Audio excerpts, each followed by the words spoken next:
Welcome back to the podcast. Today we have some really good guests and we're gonna have a good time talking about music.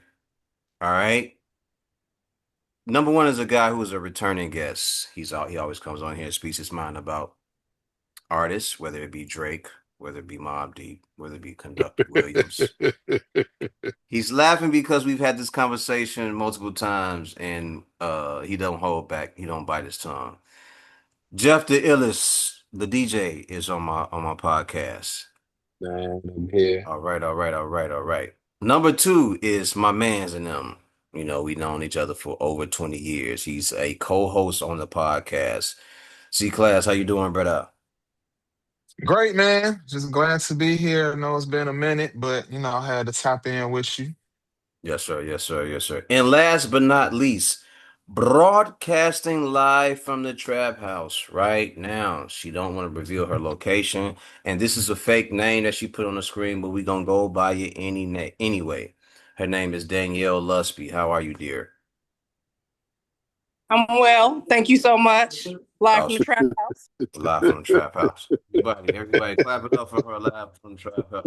Yeah, Oh yeah, man, yeah. Peace, everybody. How y'all doing? man, living Beautiful. well, love, ready to drop this project. Mm-hmm. All right, let's make it happen, Mm-hmm. Getting ready for 26. That's all I can Okay. say. Okay. And how long has this project been in the works, brother?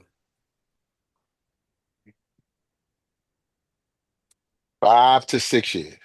Ooh, so y'all been meticulously working on this project off and on. Yeah. I Hmm. started doing it when I did late night two. Okay. Okay. Yeah, late night two. Let's But I've talk been about that doing for real quickly. Late all Night right. 2. How was the success of that? How have you been enjoying the success of that album? Still, people still talk about it. All You know right. what I'm saying? From the merchandising to the music. Still, I always say it's a timeless project. So, Mm-hmm. I could still work it to this day. Word.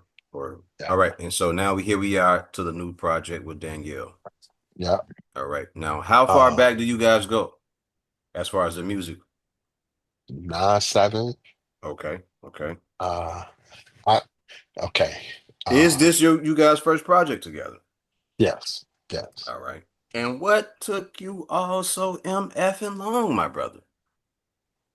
Let's start here. I met Danielle through a friend of mine, and they were dating. Okay. He said, "Jeff, man, my girl know how to rap, Joe." Okay. And me and her had class together, so we had psychology. Hmm. She used to come there dressed to impress every day, whether it's Tim's and a Tommy or a dress with heels on. She was always in play. And I'm like, man, there's something about this girl. She is supreme. And when he told me she was a rapper, she could rap too. She hung out with the Woo and stuff like that. I was like, fuck out of here. She ain't no rapper. She too pretty to be a rapper. Mm. Then one day, me and another friend named T Boogie, we was T Boogie used to always help me with my records. We was in this crew called Selective Fruit. Okay. And you for the laugh at this.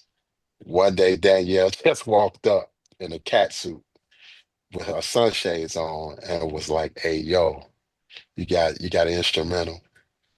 And I said, "Yeah." The Hey, I cat need suit. that cat suit. He said, "Give me an My instrumental." type of He girl. gra- she grabbed that mic and she started spitting some supreme killer bars. Mm. And I was like, yo, me and Bug mouth dropped like, whoa, what the fuck? Yo. Here's the kicker. She wasn't even on the bill. She just came up there because her boyfriend was cheating on her. Uh-oh. Uh-oh. Live inside scoop. Danielle, you want to speak on that?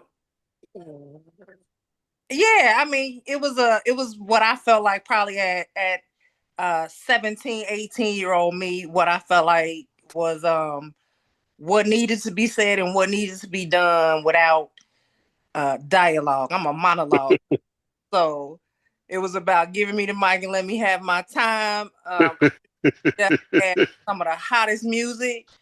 It was very impromptu. And that was just it. It's tripped out because it wasn't then and it's never been about just getting on a mic for me. It's always been about the message that I'm making, and the value that I believe I bring and that I've always kind of been instilled with growing up.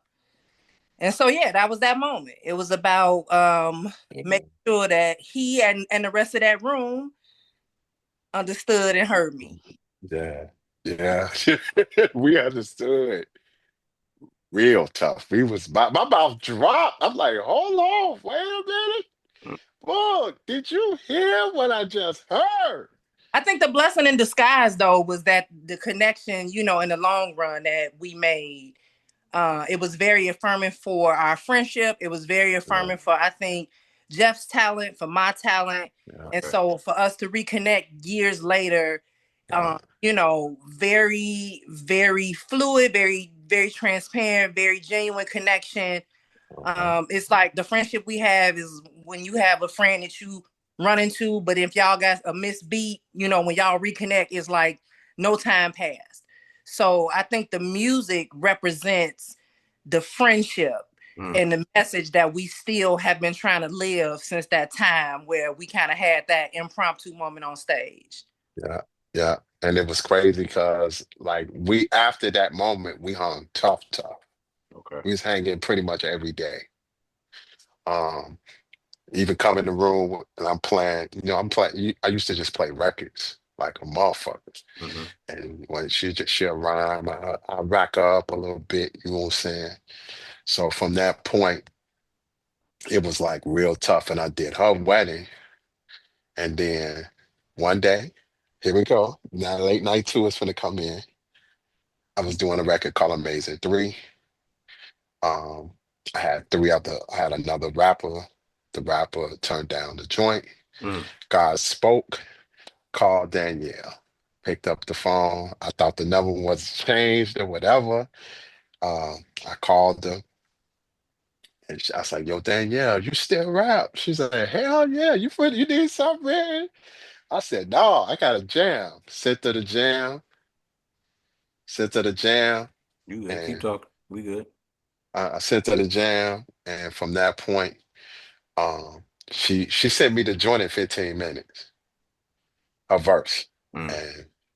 and and from that point, my spirit said, "Do a project." Remember, remember the time you made that promise in your mind, Hmm. and I said, "I, You gonna honor it. You gonna honor it. I'm honoring it." And then from there, we always been family, but from this project, this is a show of the family movement. You know what I'm saying? All right. So Danielle, tell me about it. Where did your inspiration to do rap music come from? I grew up, I think probably like most entertaining people in the church, right? Is where you get Hmm. your first platform because they always gonna put the kids out front. My sister, my father's a minister. My mom's was a first lady. My sister was the family soloist. I couldn't sing, so that wasn't my. But I just used to hang with a lot of church guys who rapped. We were like, we would take what we heard in choir rehearsal, but we would turn it into a rap cipher and we're using kind of the same words, kind of same language concept. And so that's where I just continued to have to practice because growing up as a church girl, you grow up in a church. So every time we got together, that's what we did. We wrote lyrics. I also am an avid reader. I was an English major in undergrad. Mm. So language for me is so powerful. My father is a linguist. Like I said, he's a minister. He's bilingual.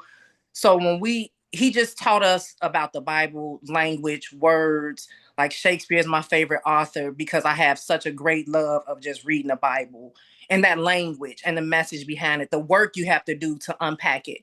So that's where that connected to me being an English student, being an English major, writing, went on to teach. I was an educator. I'm still in education, But that love of words and the power of words and lyricism is the best thing ever. So it was crazy because in undergrad, I did run back into a friend of mine, and he asked me to rap. Then he asked if he could like manage me. Mm-hmm. And I ended up with an internship with J Records, like had a really good experience. But I remember saying to him, I was 23 at the time. I said, if I don't have a deal by the time I'm 25, I'm gonna go to grad school and I'm just gonna become a teacher. And that's what happened, which I'm like, that was God's calling. But in that classroom, I had the greatest opportunity to be reintroduced to language through kids. Mm. And so in my English class, we studied Eminem, we studied Jay-Z lyrics, we studied music when it came to poetry. And that just, I don't know, it turned me on to, I've really never stopped. Jeff called me.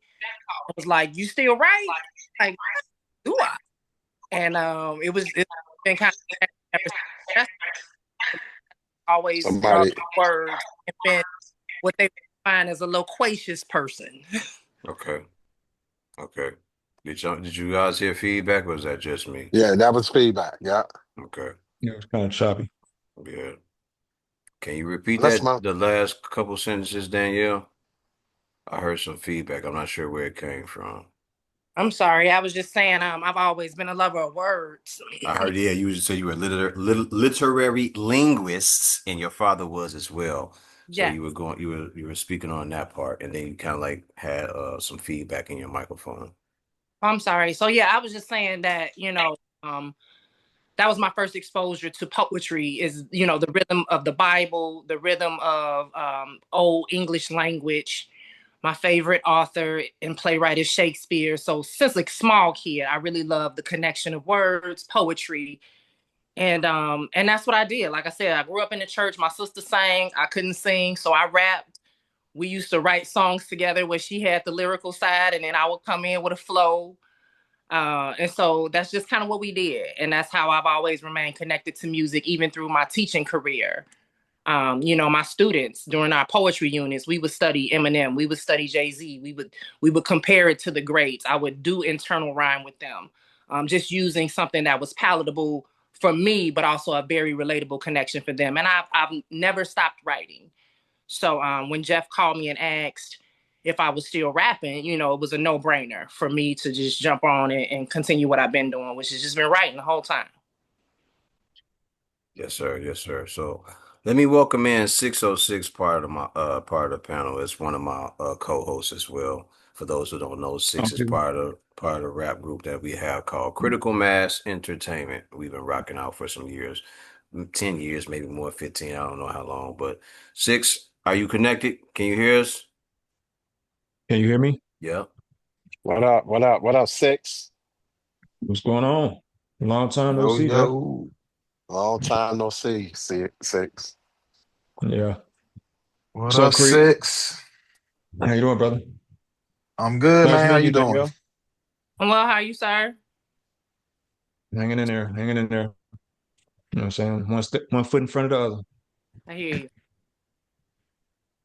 All right. So growing up, you listen. You're not a singer. That's you saying that. That ain't me saying that. That's you saying that. Most people that come from the church can carry a tune. What happened to you, woman?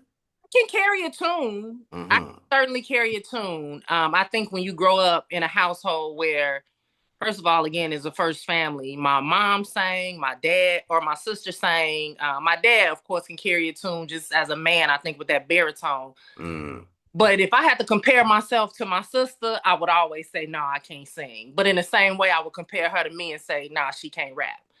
So I just think different talents. I would be able to sing if I needed to, for sure. Yeah. Mm-hmm. Yeah, we did that on this album. Right, I got some singing on the album, so We did that. it's not my preferred medium. Okay. All right. All right. What So art I'm sorry, I had a no, question real you quick got for it. Danielle. What artists like inspire you now and when you first started kind of like pivoting into just really wanting to rap?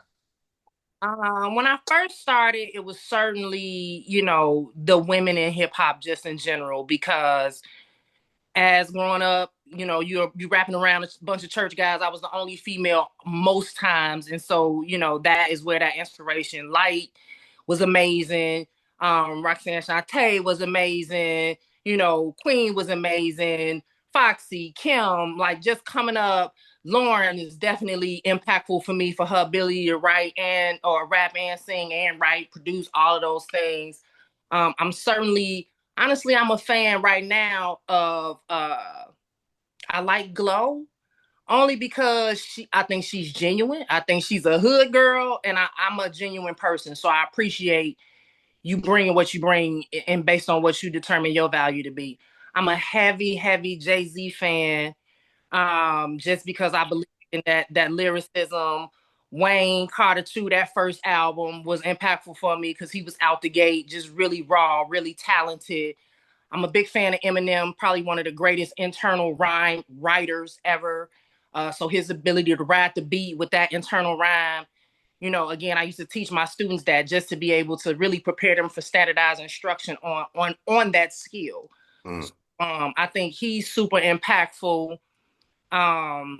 I mean, all of the old school guys, Kane, man, like my father was a DJ before he was a minister. So, Oh wow. Curtis Blow, like really listening to music is just something that I've always grown up with. And I think that, yeah, I would certainly have to say, I know I'm probably missing somebody that I would throw in there, but I love writing more than anything. Like I'm a Alanis Morissette fan because of Mm. the writing on her first album. That kind of thing for me really pushed. Beautiful. I was the kid who got the tapes just to read the lyrics because I really wanted to see where that message was coming from. So those are just some to name a few. But I like a variety of artists. I'm a Maroon 5 fan because I like lyrics. Hmm. Beautiful, beautiful. I love to hear it. Jeff, you bucked back when she said Alanis Morissette. Sir, Yeah, there's yeah, nothing wrong with yeah. Alanis Morissette. Come No, on no, no, now. no, no, no, no, no. I love the fact that because one of the things that out of my whole like in NIU, me Hmm. and her bonded on music. You know what I'm saying? I'm beyond the rap and the R&B. I could play. I'm listening to everything, Hmm. and that was one of the things. Like you'll hear it on this album from the musicality. We really pushed the envelope. I pushed the envelope musically on this album than I did on any of my projects. You know what I'm saying? The challenge that was the challenging part because, like, here we go, the mission statement. Like on the Kids project, my mission statement was Mary J. Blige. Hmm. This album was Pete Rock's Mecca and the Soul Brother and Main Ingredient. Oh, got you. You know what I'm Got you. saying? Mecca and the Soul Brother was the sound, Main Ingredient was the feeling. Mm, The mm, sound of Mecca and the Soul Brother was powerful, dealing with consciousness. It was consciousness in the production and the rapping, but the feeling of the hip hop feeling and the sound and the calmness was main ingredient for me. mm. So I wanted to kind of combine the two and give people that feeling. You know what I'm saying? So So getting that together doing this album, where do we start? When is this album putting this album together? Where does that start? it started with Amazing Part Two. I mean Okay. Part Three. I'm sorry, Part Three. When she started rapping, and then from that point we started I started sending her beats. Hmm. Some beats I just put on display on some beats I put on display when I was on Facebook. She'll hit me or Instagram. She'll be like, Jeff, let me get that. I need that. That's the one. Give me that. Some I just sent her personally. The the way the album was made, the reason why we had a 5 year movement because there were a lot of things going on in between the project because I was making an album between Late Night, Nakia, and actually her. And then with her, like when I was trying to work Nakia and her album and finish it at the Hmm. same time. And I While I was was doing being upset with him because I hadn't done an interview with you yet. Just in case you didn't know that. That's the truth. All right. I'm gonna Oh, go ahead. Go keep explaining what you saying, but I just So want it you to was know that. that was the point. Danielle understood. I was making the Kia and her album at the same time. Mm, What happened while I was making the Kia's album was Danielle's mother passed. mm. My So we took condolences. right, we took a break Hmm. for like how many like a maybe 2-3 month break, right? it was long. Danielle? Yeah, it was longer than It that. was I yeah, know it was longer than that. time I wasn't just wasn't even able to write, so we wasn't able to do anything. Right. So that gave me time to really cultivate, which is a blessing. It gave me some time to really cultivate the Kia sound and really put some attention on the Kia Hmm. because it was an R&B project. People know me as a DJ to play all kind of music, but me producing an R&B album, they didn't see that one coming. So when that gave me some time to really work the project. So and like I said, it was a blessing because it made me pivot and made me do some other things. You know what I'm saying? I even knew it was gonna be different when I presented Danielle with a beat that was super rap, super hardcore rap. You know what I'm saying? And it's actually on the JDI beat tape, part one. It was called the Wu Sound. And I was pushing her. I'm like, man, we gotta be on some MC shit. And she was like, no, fuck that. I'm good. I'm not in that mode. And I realized as soon as our mom passed, I said, cool, I get it. So I pivot and I gave her different kinds of beats that Hmm. were really emotional, but it had the aesthetic of therapy in a sense. And those songs are Better, Paradise, and then I started taking submission. Well, I already had a package from Fifth Element.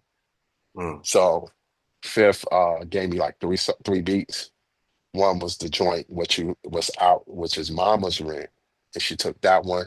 And then the last records that we recorded um, was the Keep Living and 3000 with the Flute. Mm. So those two records, and those two records came, well, Keep Living came, Brick Crown sent that to me straight out. And then 3000 with the Flute was a blessing because my man Scarborough Brown, aka Phil G, he said, Jeff, I'm just gonna throw this on my project, but I think this will fit Danielle better. I said, send that. Crown sent me the actual beat already. Then Phil put the chorus on there, and I was like, "Oh, this is. I know she going with this." So I sent it to her, and she started rapping. And she said, "Man, that's a go." And the album was complete from there, and and I started doing little things to make the album really smoother and added some like different textures. Like the one thing I did with this album that I did not do on my other albums was, like I said, the Pete Rock feeling. Put those beat interludes in between the beat in between the songs, Mm. and I did that on there. And once I did that, then the album was pretty much complete. And then mixing and mastering, and here we are. Okay. Danielle, your writing process, do you have to be in the studio? Do you need to be in the car? Do you got to be cooking and cleaning? What's your writing process like? In the car is a preference for me for sure. And I usually just start. I can feel a beat in the first few seconds of it if it's a go or not. And then if it is, I'm just gonna constantly ride to it. I do a lot of driving in terms of commuting, so I'm just gonna keep listening to it. And ultimately, before I know it, I'm just coming up with the bars, and that's usually my best verses, my best writing, my best songs have come from just that process of me not writing at all. And once I get a good solid 8 bars of me just kind of going over the track, going over the lyrics, making some adjustments, Then when I put pen to paper and I'm looking at it is when I can kind of structure it out. And it's crazy because it's very similar to my writing process when I was in undergrad, when I was in grad school, even in my doctoral process is the very same process as it is for me in terms of writing lyrics. I got to hear it. I got to hear something inspirational, and that really starts to rock out in me. That starts to stir me, and the beat really just gives me an opportunity to let it flow.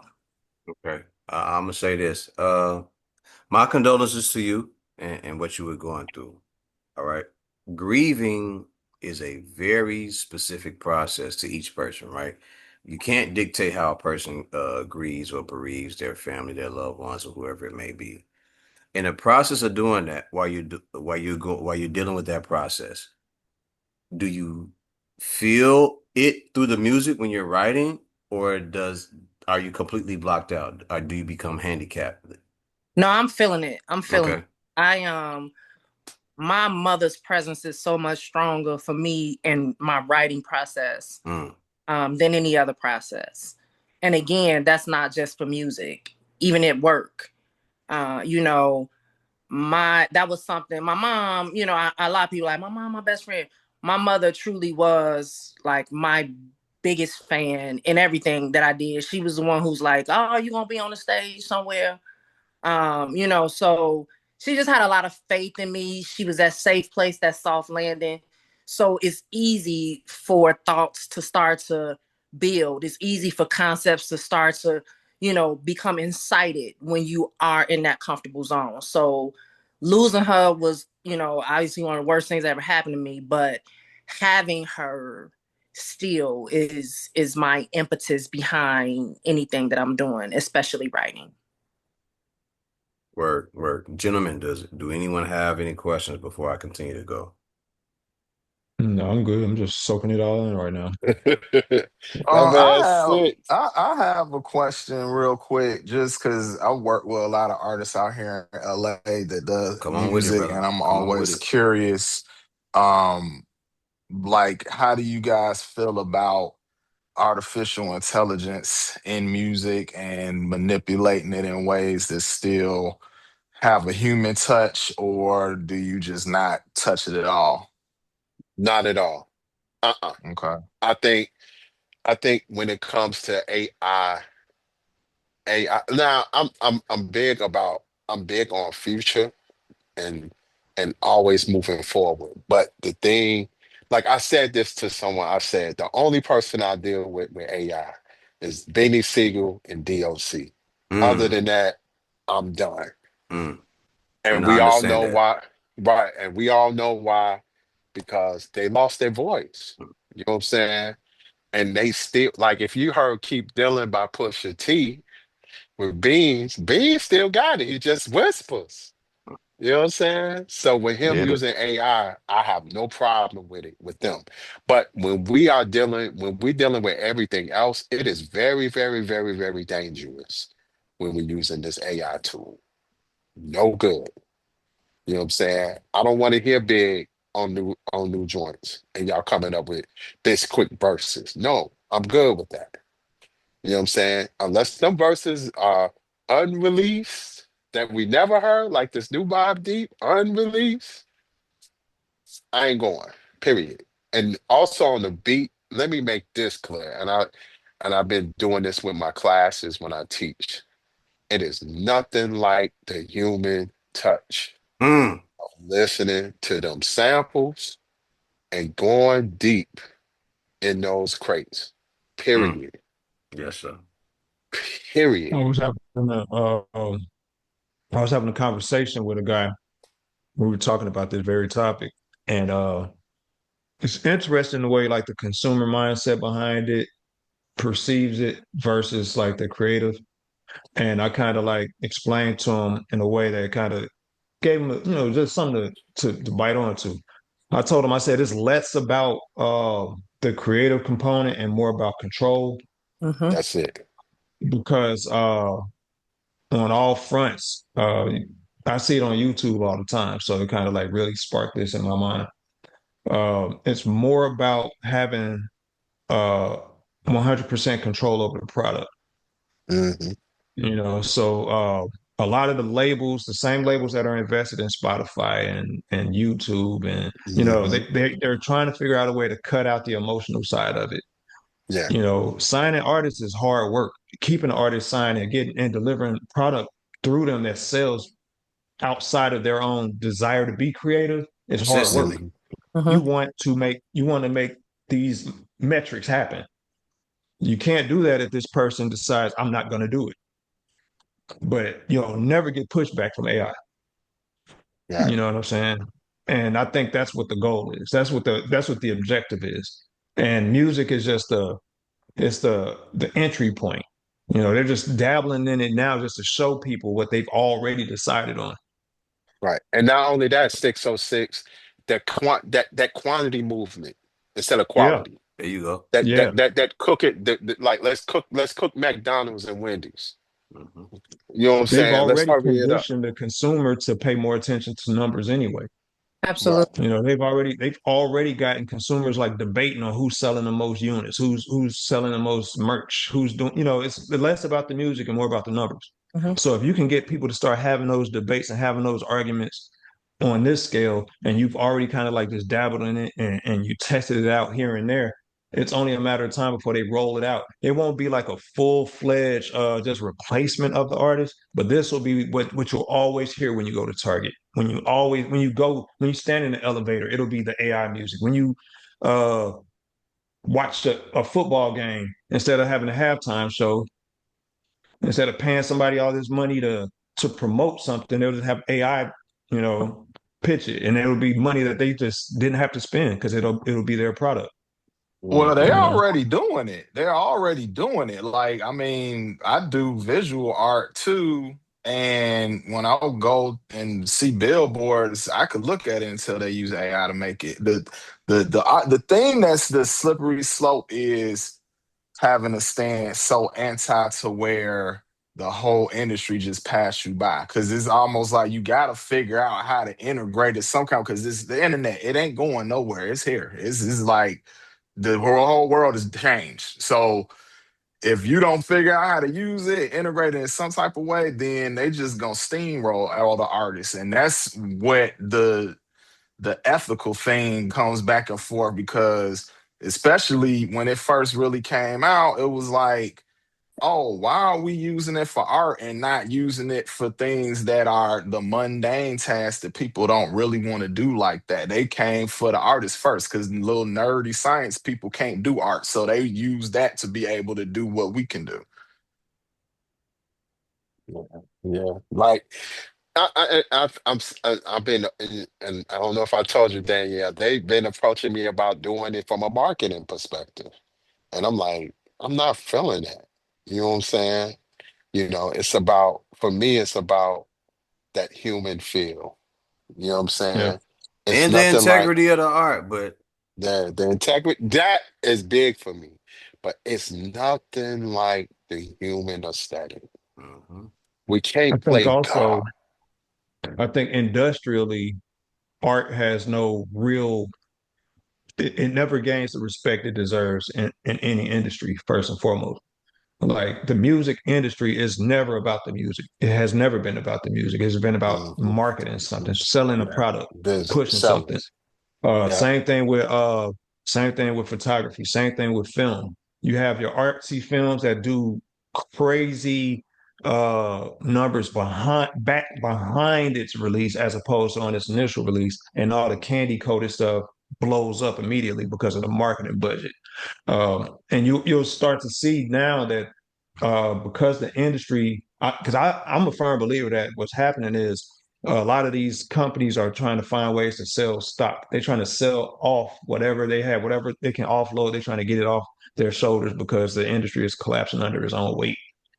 yeah, And I'm talking the music yeah, industry, Yeah, and they don't entertainment want in to be they don't general. want to be stuck with They don't want to be go ahead. stuck holding the bag. yeah. So they're trying to find, 606.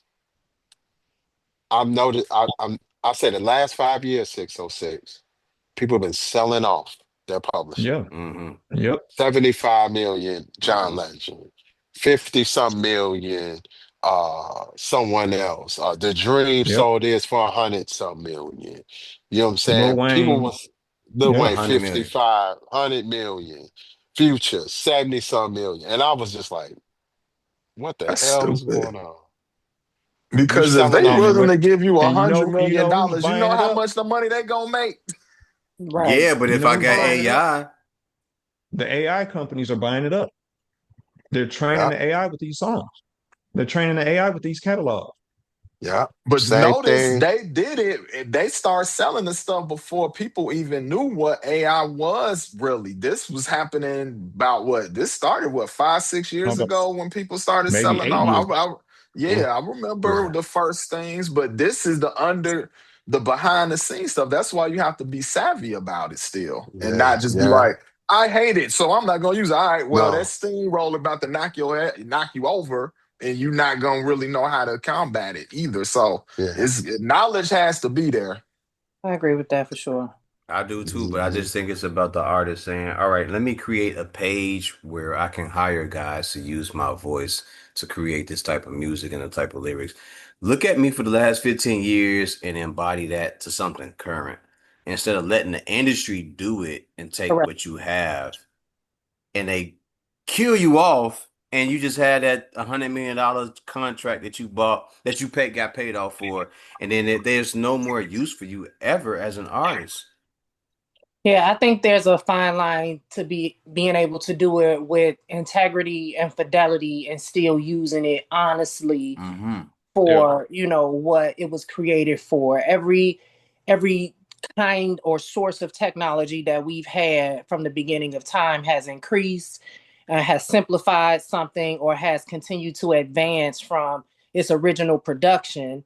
It's just a matter of still maintaining what you're talking about, in terms of that integrity piece and the And proper value that you have, application. right? What's the value that you bring to a situation? And if you're easily bought, and right, $70 million ain't no little bit of money to sneeze at either. But It's if not. it, at what cost for your personal value? Mm-hmm. Mm-hmm. Yeah, You're right. You're right. Mm-hmm. Because that hundred It's million a dollars that they write off, over a period of time, you gonna blow that $100 million. They'll make more than that by putting your music in commercials and yeah, videos and movies. They'll do all types of, so they'll rewrite the rules, right? Mm-hmm. Where 15-minute inserts can be put on YouTube and things like that. And they'll make this money back faster Mm-hmm. than you got that. Mm-hmm.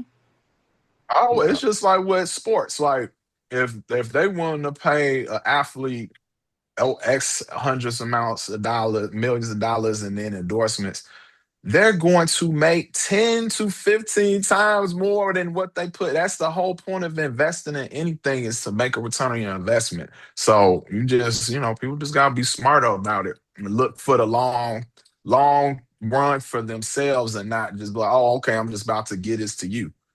Yeah. I think it's education primarily. That's the Mm-hmm. missing component. People need to That's what educate C class themselves on all saying. these things that are actually occurring. Become more aware. Even if you don't use it, have an awareness of what's yeah, tangible, what isn't tangible, what's possible in the short term for you, in the long term for you, how it'll impact what it is you're trying to do independently. If you have no interest at all in joining you know, that circus, it's just what it is, man. It's like when the light bulb was invented.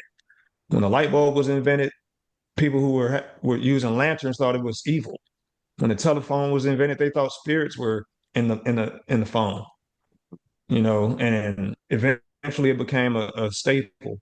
When the internet was invented, most people were laughing it off. Oh, we don't need computers in our house. And now you it's got one in part your of pocket. it's part of living. Wi-Fi and Yeah. So everything.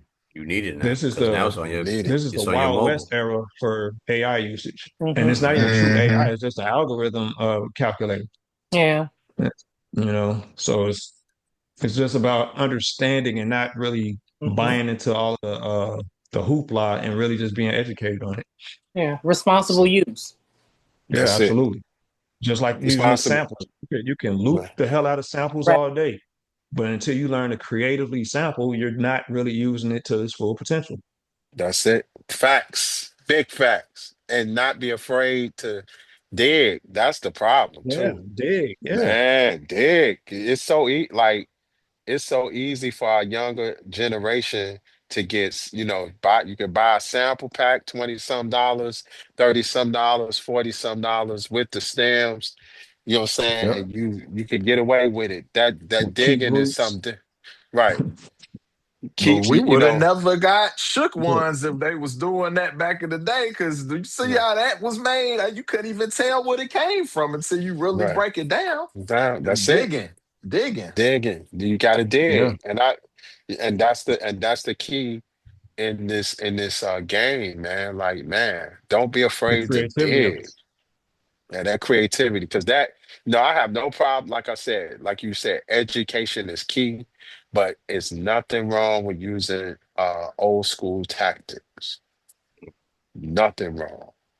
You know So what I'm we've been on saying? this interview and we've been talking and having a good time. And I don't think none of the brothers that are my co-hosts have asked Danielle, Danielle, where are you from? I am from the south side of Chicago originally. Hmm. Born and raised South Side girl. And then I was grew up in the South suburbs in terms of like high school, what um, high school did you attend? Rich Township Okay. before they became who they are now. We were still three buildings. Yeah, proud Olympian class of '96. Uh, Okay. then I became an NIU girl. So shout out to all the Huskies. Yeah. Shout out to Huskies, Yeah, baby. yeah. And so now I actually reside more towards Southern Illinois, but my roots will always be in Chicago. I was just And asking. so, I was just asking because she pulled up on the interview and she's like, I'm broadcasting live from the trap house. You know, it's all, I pulled up on the broadcast right now.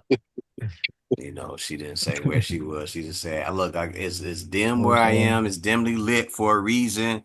If you want to You do know what this I'm saying? interview, let me know because I Yeah, got things going on in the background. So I I said, appreciate What part of the South Side you grew up comply in? stipulations. I said, it smelled like booty crack What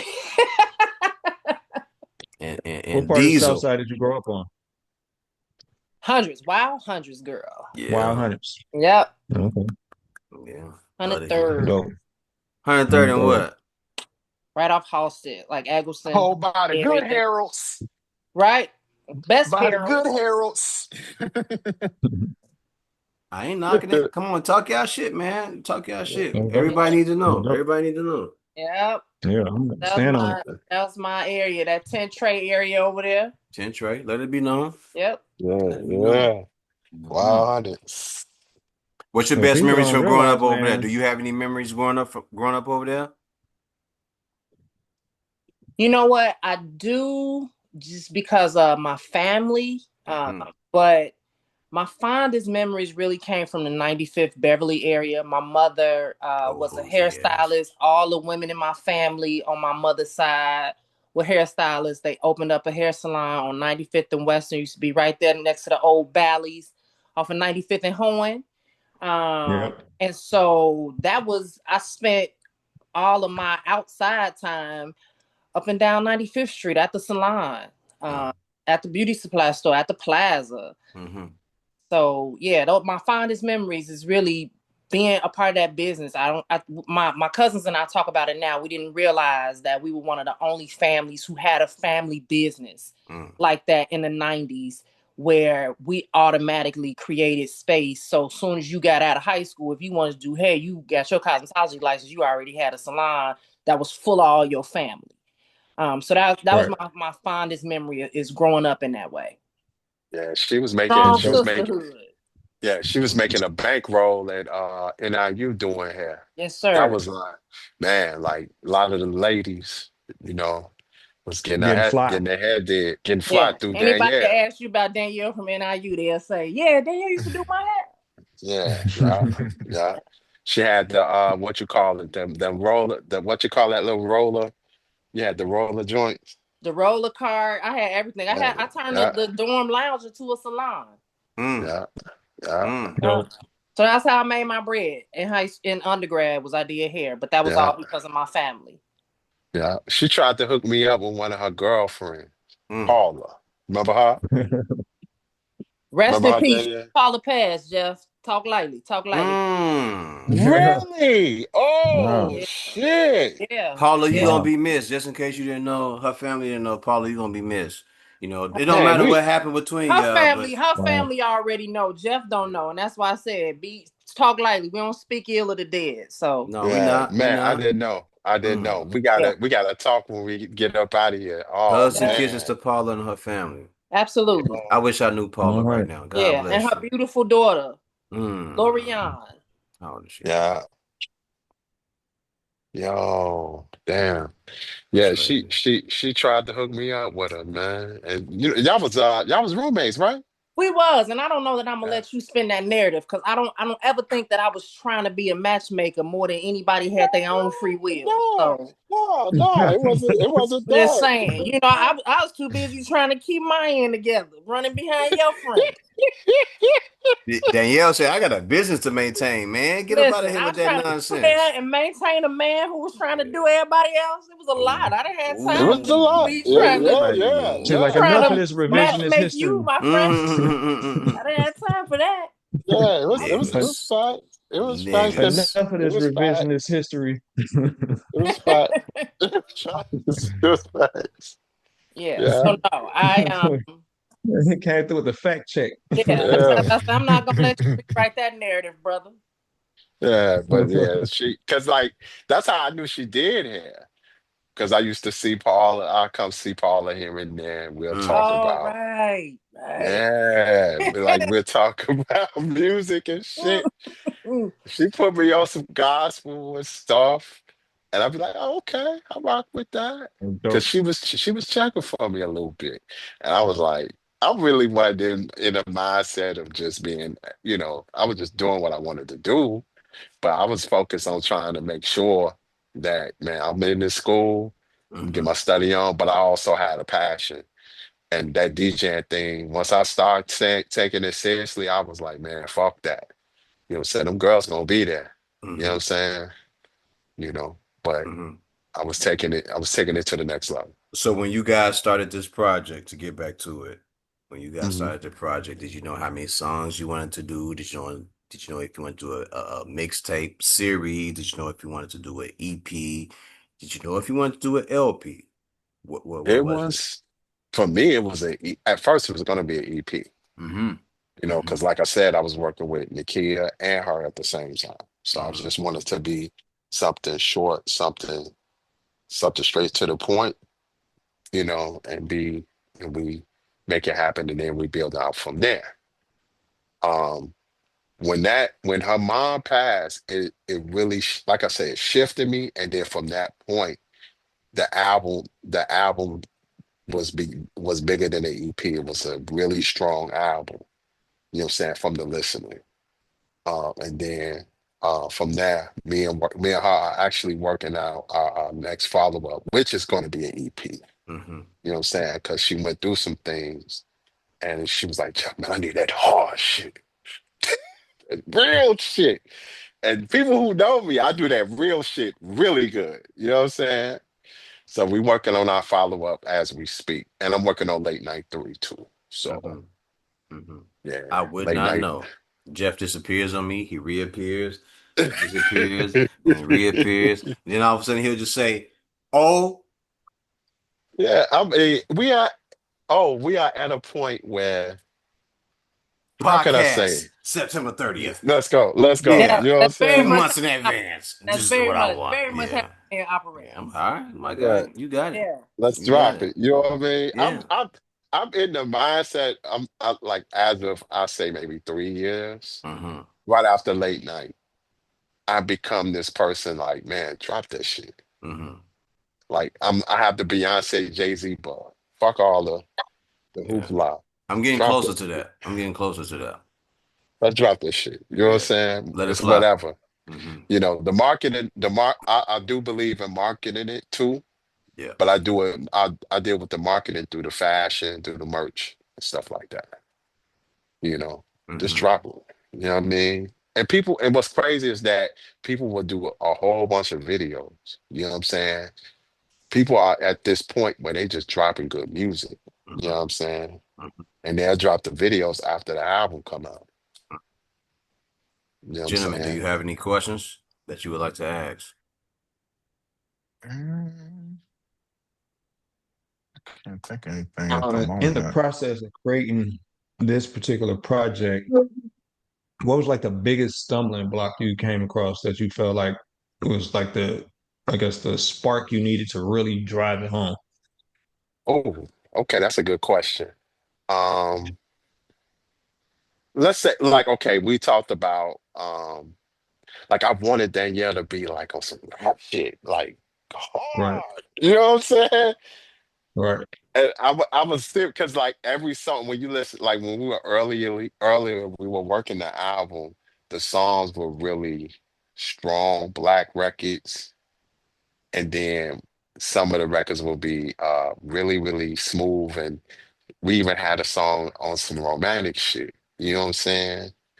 And I was like, man, I need that street shit. Put the jams on. Danielle checked me quick, like, no. Uh-uh. You know what I'm saying? Because I'm like, man, I like like when it comes to music, I like balance.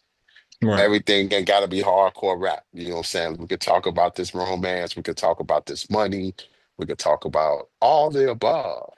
But when I was making the album before before she told me her mom passed, it was really, it was really smooth, real smooth. You know what I'm saying? Like it was a laid back album, and I needed something with it, like a rhyme animal kind of shit. And I was right. like, she stopped me. And I was like, at that point, I was like, damn, what the fuck I'm gonna go then?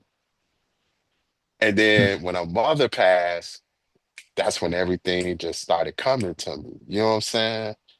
And I'm like, man, I made the first beat I made was better. And when I made the beat for better, it was originally for me, it was like, okay, I wanted to replace this other song we made called Landlord. Landlord, I sampled Gladys Knight.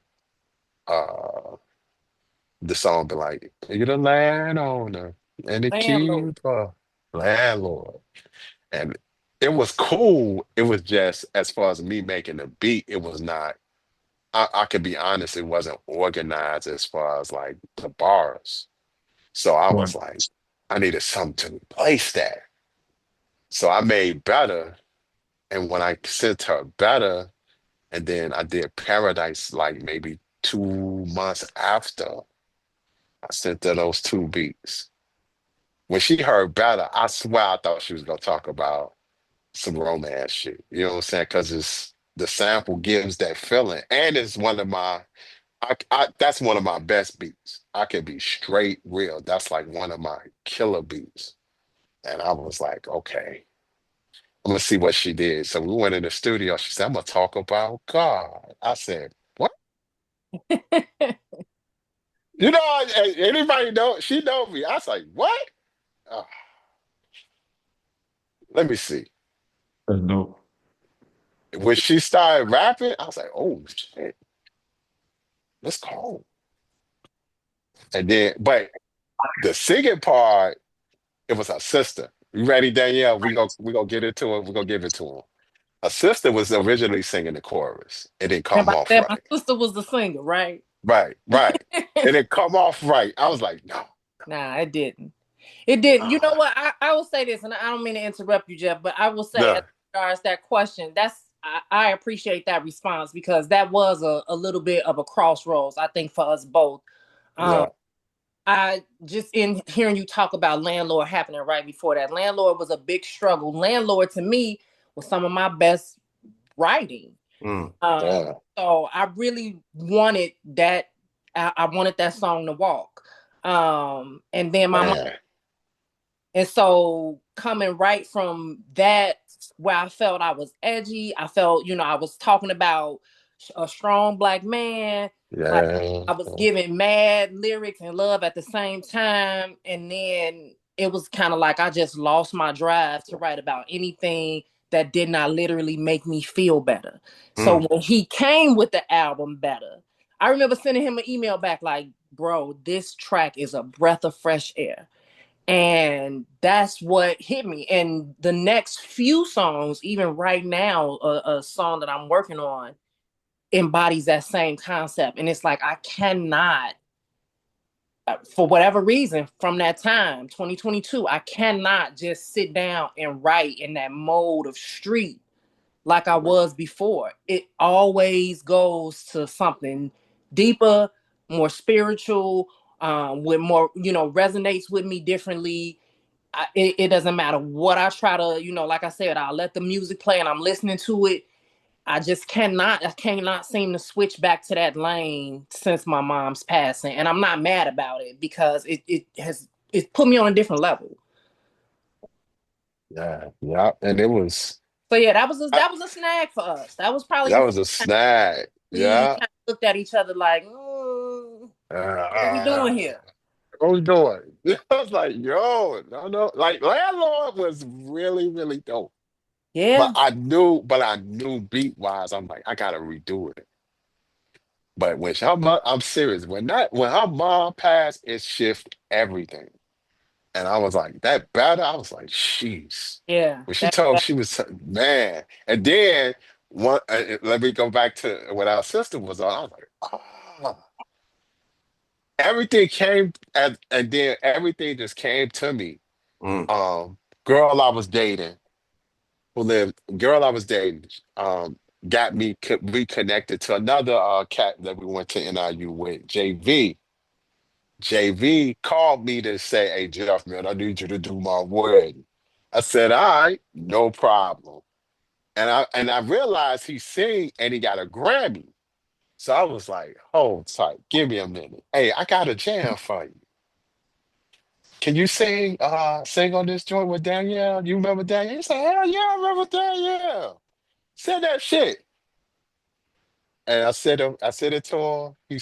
He said that shit right back real smooth. Tough, I was Mm. like, tough, man, real smooth. man. It was And the I was it was like, the best edition ever. yeah. He took care of business. And I was like, oh yeah, Took the track to we the good. level for sure. Yeah. What I was was the like, difference between his version and your sister's version? Like as far as like did it just have a different it just had a different vibe to it? Whole different swing Oh, feel. So my sister, remember, we grew up in the church. So when my sister and right, I were listening to it, and we were thought, sharing with it, what we were writing sounded very much like choiry type of lyric right, sound, right?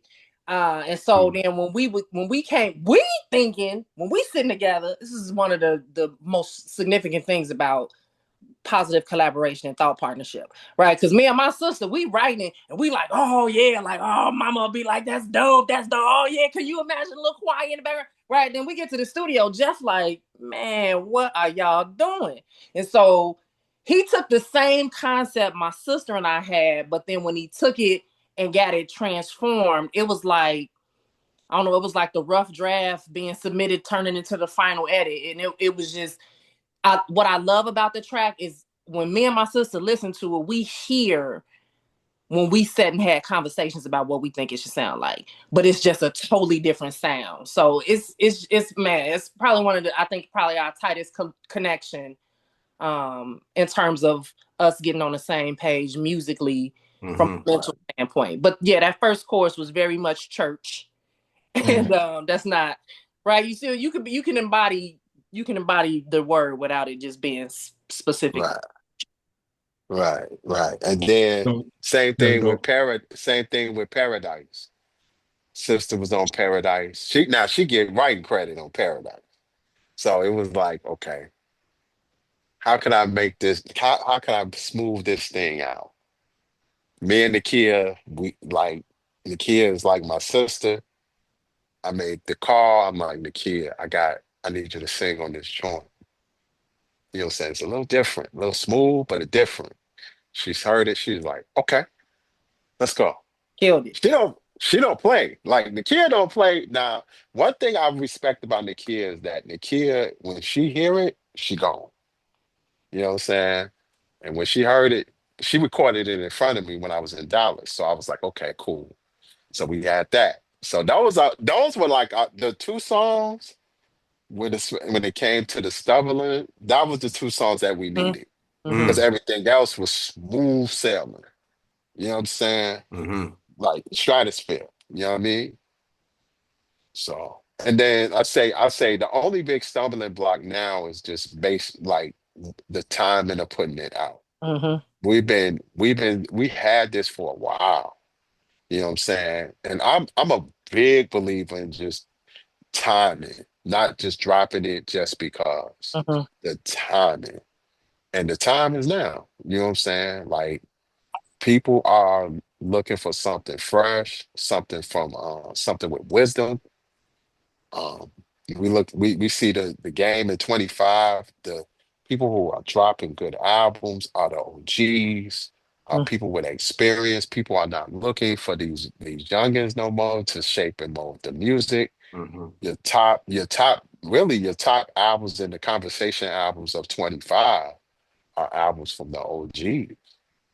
True. So like for me, dropping like this project at this time is going to be a conversation piece, and it's already that the DJ's been asking me all kind of questions, like why this sample, and man, y'all talking about God, you know what I'm saying? This is dope. So we get a great response from the DJ community. Danielle, what should people take away from this project when they listen to it? Um, I Now you will sit a in Trap House. couple things. Certainly, just a classic Yeah. sound.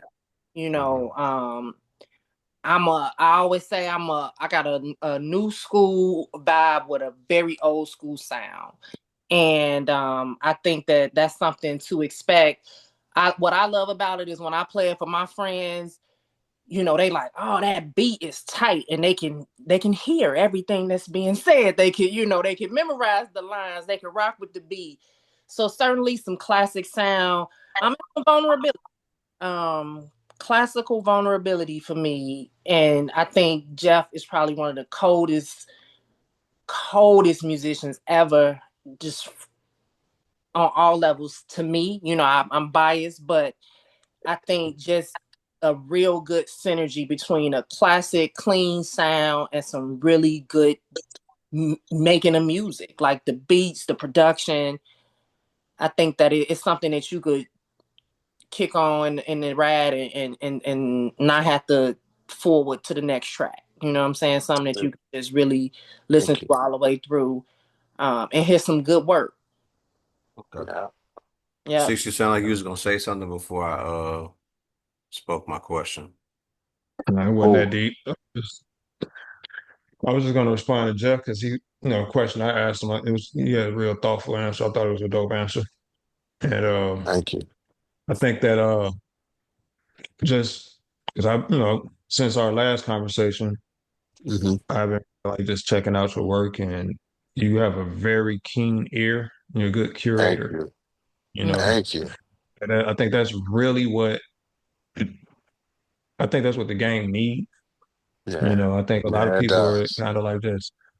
A lot of people are kind of like trying to cobble together things that sound current, but Hmm. it's more just more contrived work as opposed to creative work. And Hmm. it's speaking louder and louder these days. And to hear somebody actually put bodies of work together that actually have some cohesion, Yeah. you can't step past that. You gotta, Yeah. acknowledge it. Yeah. So I admit, man, from when I listen to newer albums or albums that come out, that's missing. No Mm-hmm. one tells a story through music. right. You know what I'm saying? The one thing I love about Supreme Excellence is that, like I said, my inspiration was Mecca and the Soul Brother and the main ingredient. When you listen to those them albums, Pete Rock, like everything was like science. You know what I'm saying? And it was a smoothness on both of those Yeah. albums. You know what I'm saying? So what like because at first it was going to be named Hater Proof. Hmm. I was calling it Hater Proof because Phil, you like when I listen to Danielle as a rapper, she is flawless. lyrically on point, no gimmicks, flawless. And it was flawless not only just in the rap side, but her style. When she walk in the room, there's an attention seeking movement, and she set like grab niggas. You know what I'm saying? Like immediately. You know what I Right. mean? And I was like, okay, hater proof at first. But as the album, as I was making the album, as it progressed, all I kept saying was supreme and excellence, supreme and excellence. Danielle, Danielle walk in the room and her vibe is excellence. Like I knew that when we did Amazing 3, right? When she started rhyming, she come in, she had this flow about her. And I was like, that's excellence. And when we look at the time that we are living, dealing with black women take care of everything. They say, and I hate to say it, they save the day. Whenever shit goes crazy, it's the black woman that makes sure everything is good and bring a supremacy and an excellence to the room. You feel what I'm saying? So when I made I was like, okay, let's talk about that. You know what I'm saying? Black excellence at its highest degree musically. And I wanted to make sure when I made the album and sequence it, um, the feeling, when black women hear it, they be like, oh yeah. About time somebody made an album that represents some type of beauty and luxury, Mm-hmm. you know? Mm-hmm. And that's something that that was intentional, when it comes to, black female excellency. I don't look at Danielle as a dope female MC. I look at her as the dope MC. That's a strong black woman, and she's standing on it. And this album represents that to the core, That's dope. you know. Yeah, Yeah. I think the That's the key that stood out is intentional. You Mm-hmm. know, that I has think to that be. intentionality is the key. I think that when you move with intention, you leave no wiggle room for things to fall out of line because you have a specific goal that you're aiming for. Yeah, Musically, lyrically, mhm, emotionally, all these things, yeah, all these challenges will be met because you're intentional. And I think that that's what yeah, a lot of artists need to pay more attention to, being more intentional and creative in their creative process. yeah. Yes, sir. Agreed. Agreed. Yes, sir. Yes, sir. y'all got me And excited. and here's the other part too. When I look at like for the last 3, 4 years, there's been a mean boom in female rap, right? With a lot of the younger females, they come off, you know, with like Glorilla is dope, and she represents a normalcy of being regular, being a down to earth woman that can rap and stand on it. And then we got Lotto and all the young girls doing it, right? But to me, outside of Glorilla and Cardi, everyone else is like, where's somebody that can guide them in the Mm. right direction? And if they needed somebody to talk to about how to stand, how to represent themselves with excellency, who is it? You know what I'm saying? Because Nikki is no disrespect, but Nikki is just coming at them. You know what I'm Mm-hmm. saying? Like Mm-hmm. she's trying to rhyme against them. You are the standard bearer. Who is the standard bearer? I had And the I same was conversation with my daughter 2 days ago. right. The same conversation. Who's setting the tone and who's setting the I think I didn't mean to interrupt you, but I just want to definitely add to that because I think it goes back to what you're talking about is the value of it, yeah. right? Like, Hmm. where does your value lie?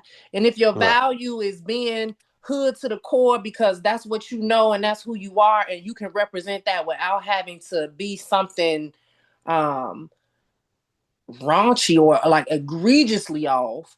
I think that you can represent your value with intention, and people can recognize it as genuine, Right. not as aggressive, not as combative, you know. Yeah. not made up. That's what the game is missing for women, especially because I literally was having this conversation recently too, because I have a podcast as well. And that came up. We were talking about the new Cardi B album, me and one of my co-hosts. And my thing is, yeah, her delivery's good. I don't trust that she write everything, but that's a whole nother conversation. But I just feel like it's nothing with substance really coming from women besides a very select few. And like you were saying, Jeff, who is the one for the younger girls to look up to? Because Lotto and Ice Spice doing a booty shake video for 3 minutes. Like, what is that? What I mean, and we Right. got that too much. It's the thing that I don't like is like men can have all these different facets of you got the hood dudes doing the hood stuff. You got the conscious dude. It's like they don't allow women to have all those different facets. Either you selling ass or You making what, You, or you, and that's it. And they're not really putting anybody to the forefront. The only person I could think of that has some success that's got substance to her is probably Rhapsody, and I haven't yeah. heard her come out with nothing in a minute. She dropped some recently with Mad Okay. Lib. Okay. Yeah. And it's only 2 songs though. Oh, I'm Yeah, like, two oh. I'll tell two you, joints. I'll tell you what it is. I'll tell you just from my observation, it's all corporate greed, man. It's got nothing to do with Mhm. anything on the creative side. It's all corporate. So they've already figured out a way to narrow it down to like the most popular sound, how to get that sound replicated in as many ways as they can possibly do it. They've been studying it for years. You know, when Nikki was the only one for what she had like an 8 year stretch where it was just her. That was Yeah. a litmus test Hmm. because in that same window of time, Drake and Kanye were the top two rappers of that window of time as well. The difference between all three of those people is what they were able to attain without any pushback. Mhm. So Hmm. you have a Nicki Minaj scenario that plays out. They put her in a scenario where her competition was all but nothing. So that all she had to focus on is just being Nicki. Yeah, She's doing yeah. pop records. She's being the biggest star she could be on her imprint. Mm. Then you have your Kanye.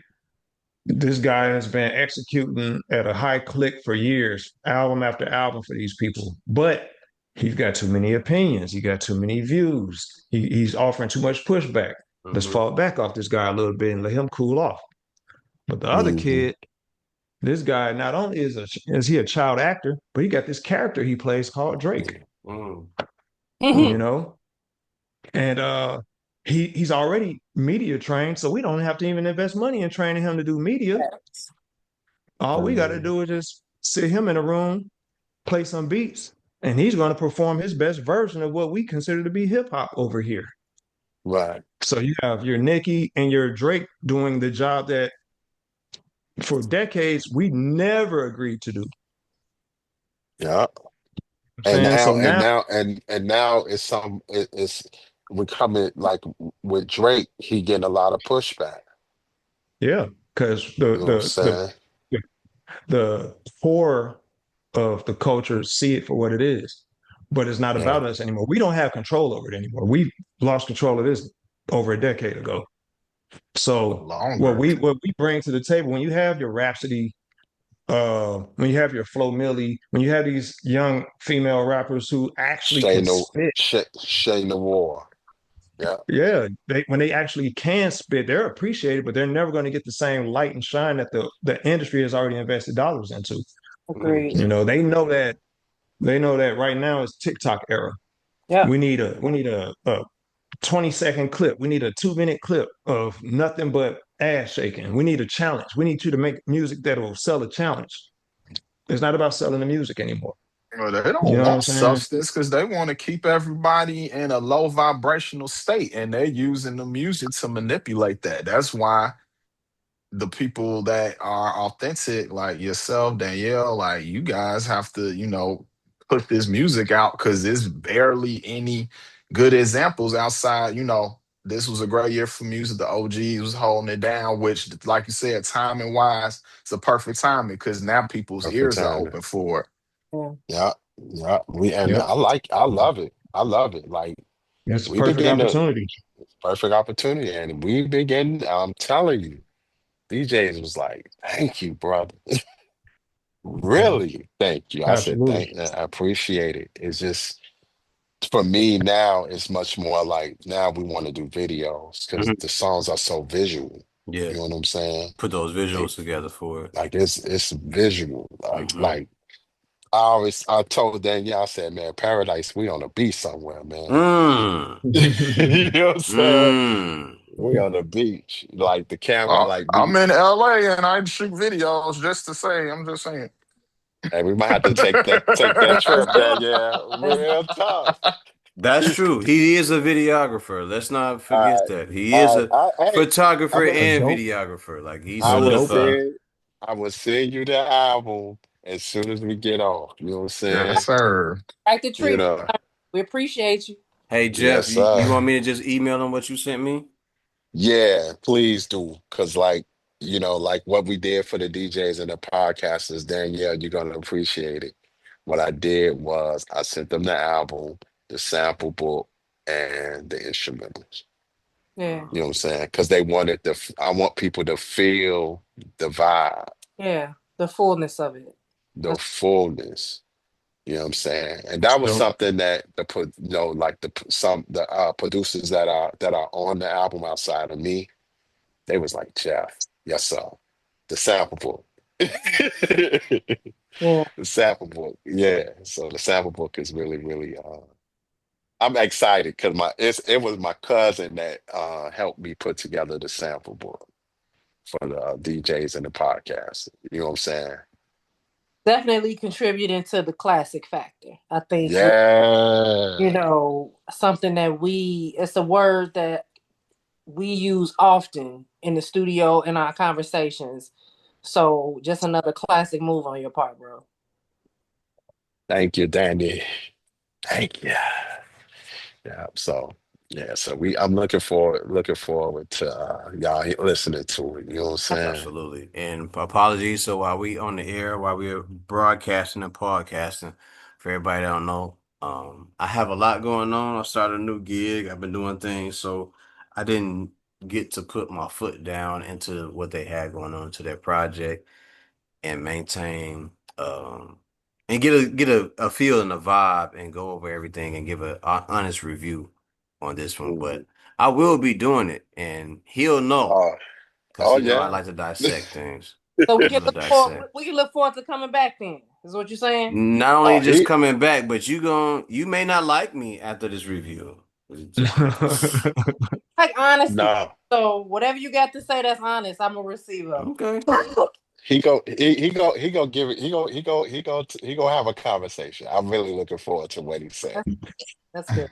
And you'll be on the conversation. Whether or not you respond, I won't really give a turd, a bowel movement, or anything else about how you feel. But it'll be like yeah, it'll be there. Yeah, It'll be there. yeah. You'll be a part of that conversation. Trust me. I don't back down from nothing or no one. So, Looking forward to Uh, it.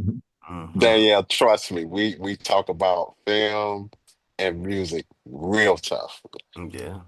Looking forward to Real tough. Wait, Real wait. tough. While we on the subject, you said film. Yes, Okay. sir. Okay. So I'm gonna do this right now because it's just us. We just having out. We just hanging out, having a good time. I Yes, saw sir. him. What did you think? I haven't seen it yet. Mm. Uh, man, it's a deep movie though. I It's gotta not deep give to me. Marlon got busy though. Marlon got busy, but it wasn't deep. It wasn't that deep because It we didn't wasn't really that get to see deep. them play It the was it game. was It was more right, of a right. psychological effect of the Yeah, game on you and how you yeah, feel about yeah, yourself and, yeah. and what you dealing with, right? Right. He No? was it was a devil's advocate for the football more fun. I'm not okay. You know That's what I'm what I was saying? hearing. I never saw the movie. I never really had any interest to see it, but that's what everybody who's seen it told me. They said it's very reminiscent of Devil's Advocate. Mm-mm. Yeah, A little yeah, bit, yeah. Mm. a little bit, a smidgen, maybe 5% of it, but We saw a lawyer go into the courtroom and wreck shop. We didn't see a football player go into the field and wreck shop. All right. No, We he didn't didn't see even get. It we was didn't see more him of turn on and turn off. We didn't see that. We just saw I'm not gonna get into it too far, but ladies and gentlemen, go see the film. If you yeah. haven't Go check seen it out. it, go see the film. Like you have to go see it to understand because I want to have this conversation further and we'll probably do it with Six and Creed later on at a different time. I'll Even go It, on Jeff, and go we'll see it. we'll we'll invite Jeff on and we'll talk some yeah. shit about it. But because he's an avid movie goer. He goes and see shit. I get Yes. jealous about that. But we gonna talk. We gonna talk. He got the free tickets and everything. And my homie, Yeah. she out here driving trucks and pulling up different loads and everything. But we gonna let that slide while you get it while you enjoy that or you enjoy the success of this new project. But for the most Yeah. part, if you go see that movie, devil's advocate a little bit, but they don't really get into it. It's more so the psychological effect of anything that you do. Like how much are you really willing to risk? Yeah. Mm. That's all. Yeah. How much you willing to give to the Mm-hmm. give to the sport? Mm-hmm. You know what I'm saying? I give you one piece, Mm-hmm. and I'm actually looking at doing that, putting that piece of that on late night three. Okay, He go ahead. said, you know how like he was saying, people put God family football. Woo! It's football, family, and God. Nigga, he I said was God like, is third on my list. third. I was like, whoa. That's when I was like, yo, this is crazy. And from that point, I was like, I gotta throw this on late night. You know what I'm saying? So, Because so my I'm gonna say this for those who don't understand, in certain people's belief or the knowledge of themselves, God is the creator of the universe and everything like that, but God is right, also a part of me, right? right, So I put the things that matter to me ahead of anything else. And his ability to create, which is his football, what he comes from, which is his family, and right. God, which is himself and the universe around him, right? That So, was tough. whew, That was tough. whew. I was But you like, got to understand it to really know what it right. is, I you know? was I So, was like, yo, mm, Marlon.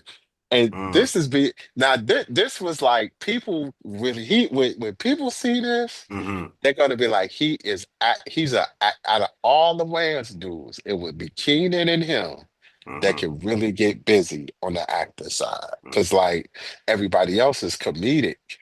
You know what I'm mm-hmm. saying? Damon tried it with the action, being the action cat, no good. But it's Keenan and Marlon that really could get down I on think the Marlon all needs to go a roles. little bit Um, deeper with a role like this. He needs another role that allows him to just cut crazy. You understand? Like let him cut ass and just go Man, he off. Marlon went been he doing went a crazy lot in of Requiem dramatic though. stuff for a He while went though, because he crazy in Requiem. Requiem from a Dream. Requiem Oh was my Yeah. that was God. good, but He went up to crazy. date, like yo, Like Well, this I was know to that's okay. me, what he like moving towards now though, because he already said that in the interviews for him, he was gonna really like lean more into drama. He in his bag right now for Mm-hmm. sure. Yeah, he definitely in Mm-hmm. his bag. Because he did G.I. Joe on the action side. yeah, Uh he did Respect. Now Respect was nice. Now I gotta give him peas on the Respect movie with yeah, Jennifer Hudson. He was the one of the bright spots for me with the Respect movie. Because I really didn't like that movie, and I felt that they cut that budget real tough. They cut that, and they should have that should have been a 3 hour epic Mm-hmm. to me. Mm-hmm. You know what I'm saying? Because Aretha was bigger in the '80s than she was in the '60s. You know what I'm yeah, saying? And they never got to that place. You know what I'm saying? They yeah. did it She on the definitely had a Hulu joint, resurgence. right? You know what I'm saying? They never talk. They didn't talk about the '80s Aretha. You know what I mean? So I was like, man, they cut that budget. I was like, that's some budgetary bullshit they going on at MGM and shit. You know what I'm Mm, saying? mm. They Yeah. always try to make them movies short. They was trying to make Malcolm X 2 hours. No, Like they that's why they no. cut the funding and he had to get the rest of the funding from Michael Jordan and all type of other Yeah, people, Prince, all that. He had to get money into that just to get it made the way it was supposed to be yeah, made. right, right. Speaking of Spike, I don't understand why people are upset about Highest to Lower. I liked it. I It liked Well, it was just too. entertaining. simple. It was a more simple Spike Lee movie, My but I still man, liked it. my man. Listen, Danny, you still there? Still here. Simple, She in the trap. simple, She chilling. simple shit. You know what I'm saying? Spike didn't give you no funny ass endings. He gave it to you straight No to the point. musical number in the middle of the movie, none of that. No, none of Yeah, that. nobody was riding on a golf cart and doing the No. upshot. Like it was He very did it cut. what He did it It was one. once. It was They one I did must have once. turned away. Once. But other than that, straight to the point. You know Mm. what I'm The saying? only Good. thing I could complain about that movie, and it's the way that the ASAP Rocky character was in it to a Yeah, degree was a little flat to me in yeah, some yeah, ways, but yeah, as far as a whole, the movie was pretty great. You know, it was a yeah, pretty solid movie. yeah, yeah. I thought it was good. I love the fact that Denzel was this like he was a straight laced kind of guy. You know what I'm saying? And and here's the plus of that. He was on his New York shit. Mm-hmm. Yeah. Heavy. He's Mm-hmm. definitely in his New York bag. To the core.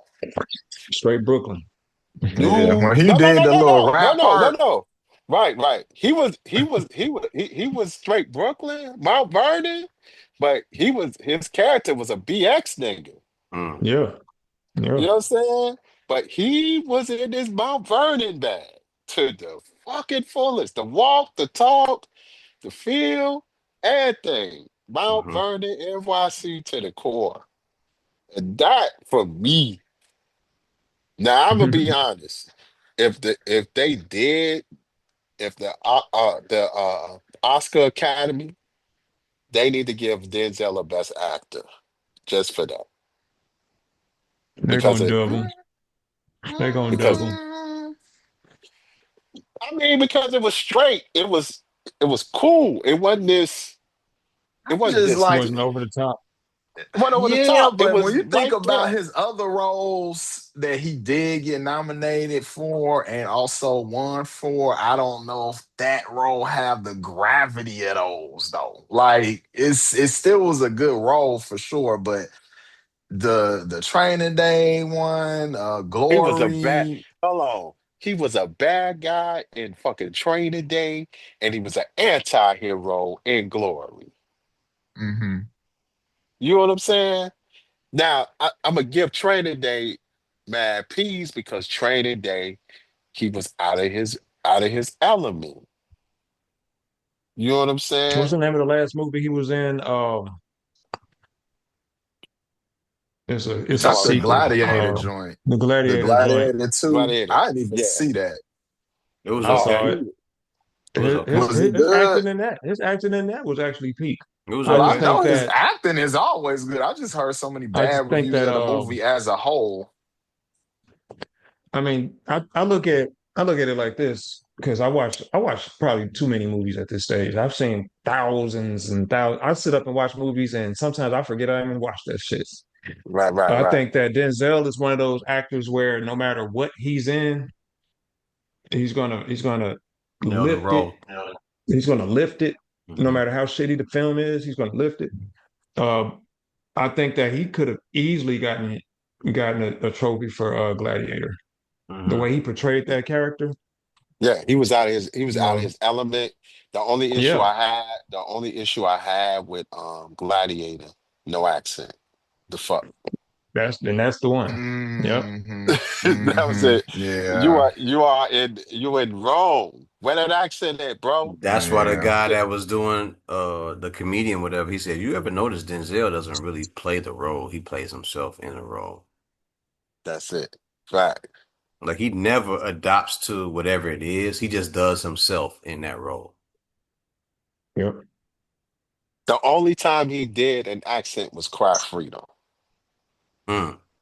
And I think Yeah, and I sure think he did.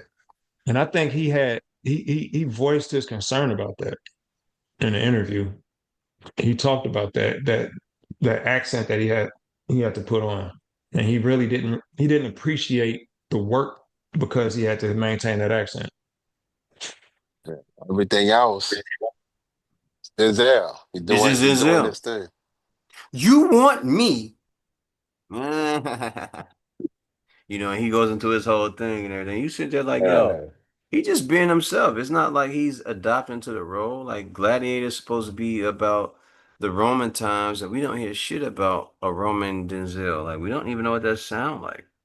I mean, Nah. even from that sound frame, shouldn't he been like a Moor or something like that, and even had But some see, type of if you listen to him, there is an accent, but he kept it super light. He kept Okay. it super light.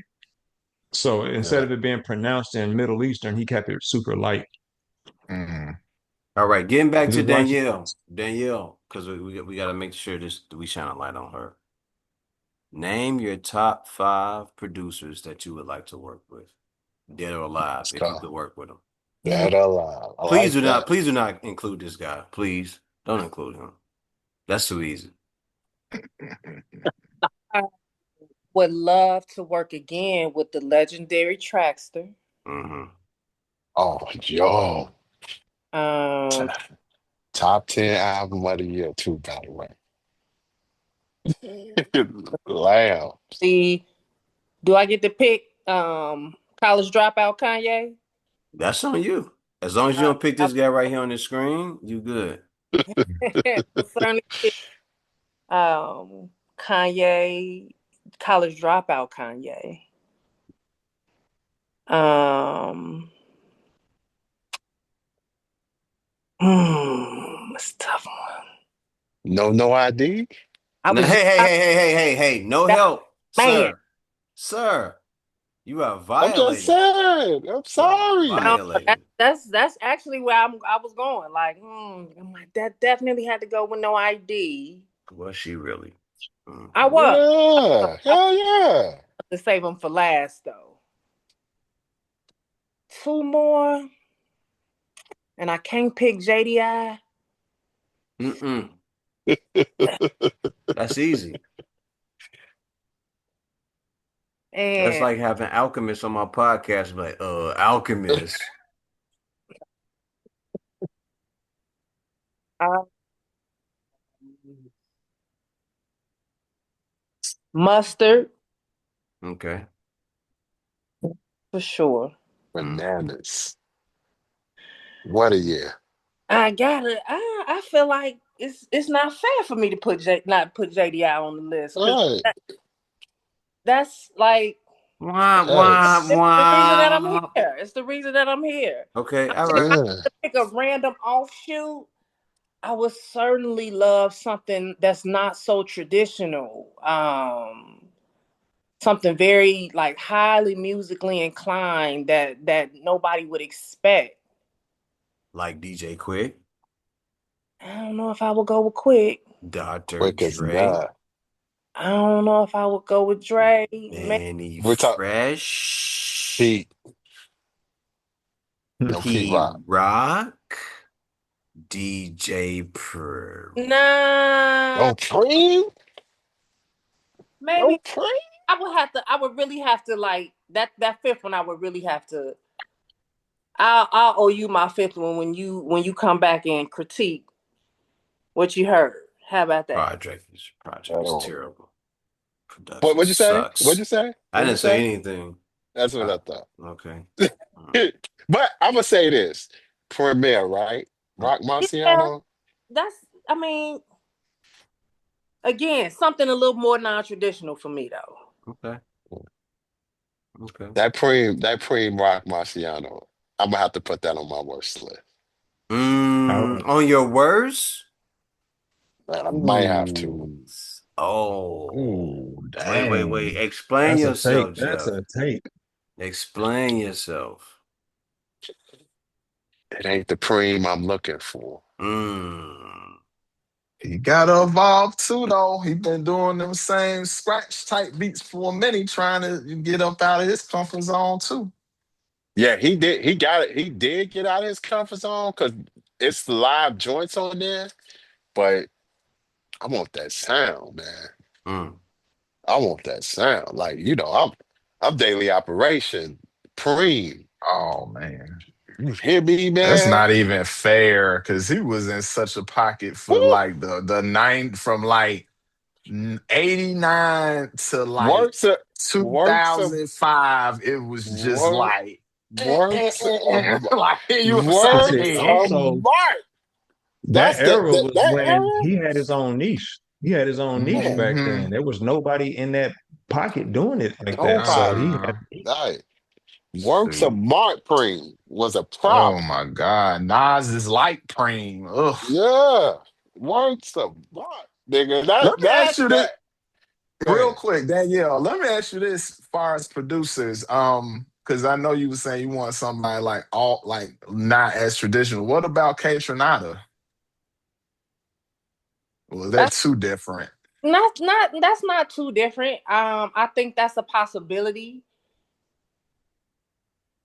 Rob Glasper. Honestly, I'm telling you, I don't want to say something like just off brand or not or off topic. Like if I really wanted to say what I meant, I would have to.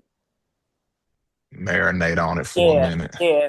Right. Like asking me to name my favorite movies. I mean, I could probably do my top three, but if Oh, I I'm gonna get you on that too. Don't worry. okay, It's I'm on gonna the be way. ready. I'm gonna be ready. Good. All right. Top five artists that you would like to work with, dead or alive. I would certainly say J. Mm-hmm. K. Dot Digger. four. Jagger. Mm. Hmm. I It's would crazy love. too. I actually would love the opportunity to work with Shauna. Man. And we Uh, had it we too. That would be we all crazy. had that opportunity and pan out, That but it did pan Shauna, out. We almost did. old school friend of mine, who I think is just off the meter with her writing, her delivery, her whole brand. So I would love to do something with her, just on some Chi-Town girl stuff. Even if it was me, her, and Tifa, and just took it all the way back to Infamous Syndicate. That would be a nice blend, I think, to come with. Um, I tried, and then yeah, I tried on late night too. Didn't happen. yeah, Tried. it's all good. I tried. Cause I had Tifa, then rest in peace, Twan Gabs. Twan, I got the jam that I did with Twan Gabs. Um, Twan Gabs was like almost he was like, and he was on his way from being sick. So they had some things going on. So that killed that. When I did the jam with Twan, Tifa stepped back. Mm, And I'm like, ah, yeah, but it can happen though.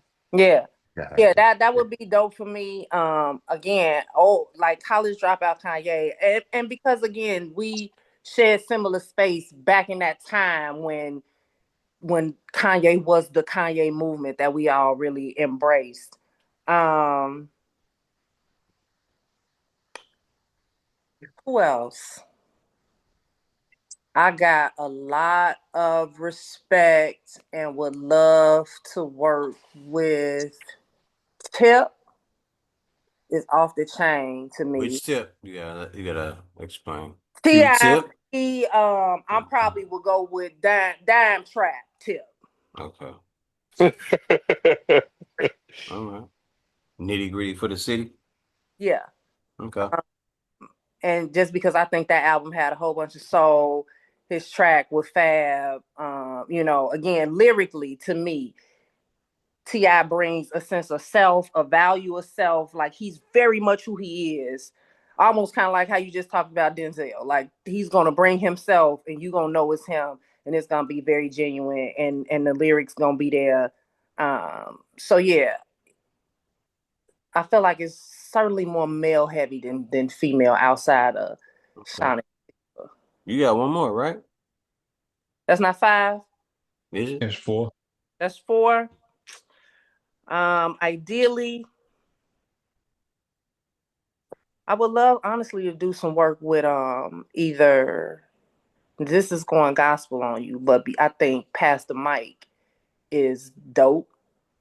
Um, and Limo Blaze, he's a Caribbean gospel artist, but he got flow that's killer. Okay. Uh, so again, non-traditional stuff. Like I would love to bring something that's a little unexpected. Mm-hmm. Mm-hmm. So Danielle, I think everybody on here has come on my podcast and named their top five movies of all time. And now it's your turn to say your top five movies of all time. Are you ready for that? And are you ready to be ridiculed and critiqued when you do it? Sure. I'm always open for critique and being ridiculed because it don't even Mm-hmm. matter. Mm-hmm. My top five movies. Mm-hmm. Mm-hmm. Certainly Blood In, Blood Out. It's just very, Ooh. very again, throwback. JD's Revenge. That's another one that's gonna be a fact. Blood in, blood out. That is the most gangster shit of the Yeah. Carlito's nineties. Way. Mm. Yes. Carlito fan, Al Pacino, Carlo Brigante. Um, Let me see. Blood in, blood out. Carlito's Way. Man, you fucked me up with blood in, blood out. 606, you hear me, man? That is I it. hear you, bro. JD's I hear Revenge. Half Baked is another one for me. That's just an extremely good movie. I probably Half watched, baked. yep, watched a lot in my NIU days. What's that, Mm-hmm. four? And you. then Yep. fifth one that I'm gonna always come back to anytime it come on.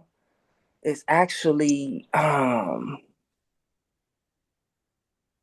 most recent Clark sisters. Oh yeah, lifetime.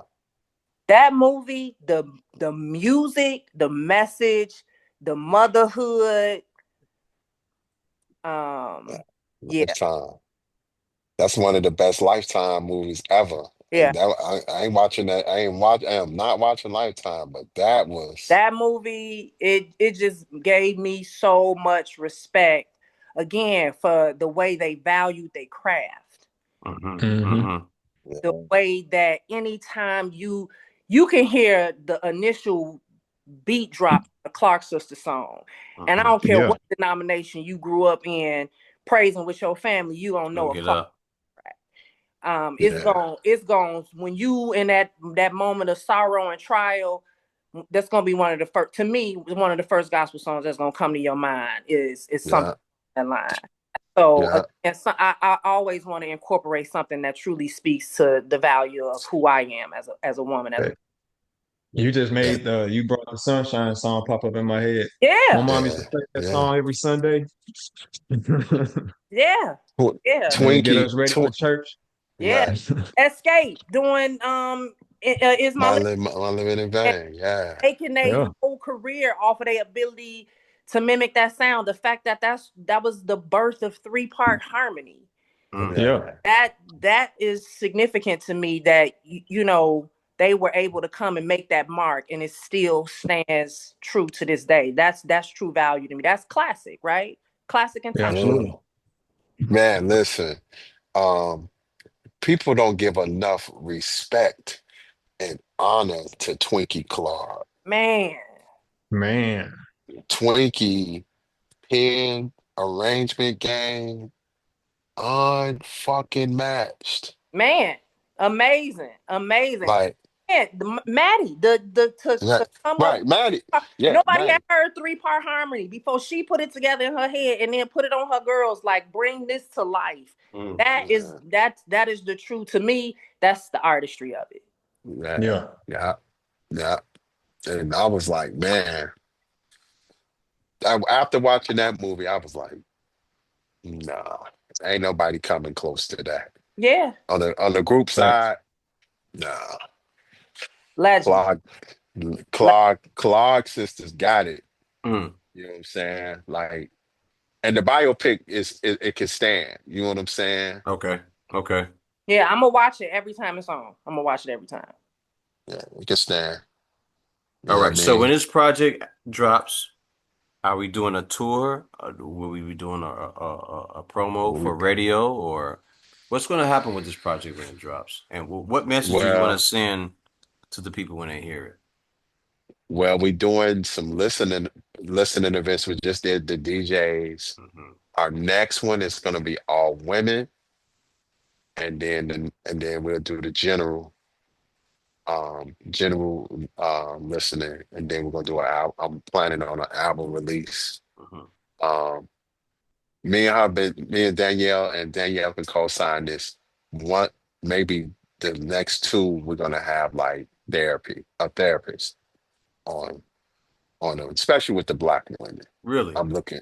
That's Yeah. different. That's different. Yeah. She brought it was Danielle's idea. We need a therapist up there. I was like, Okay. oh, okay, let's do it. I'm with that. Because the album represent a lot of therapeutic times. Mm. Like when you listen to Together. Absolutely. Together, Together is about connection, Mm. brother and sister. You know what I'm saying? No matter what, we go through the shit to shot.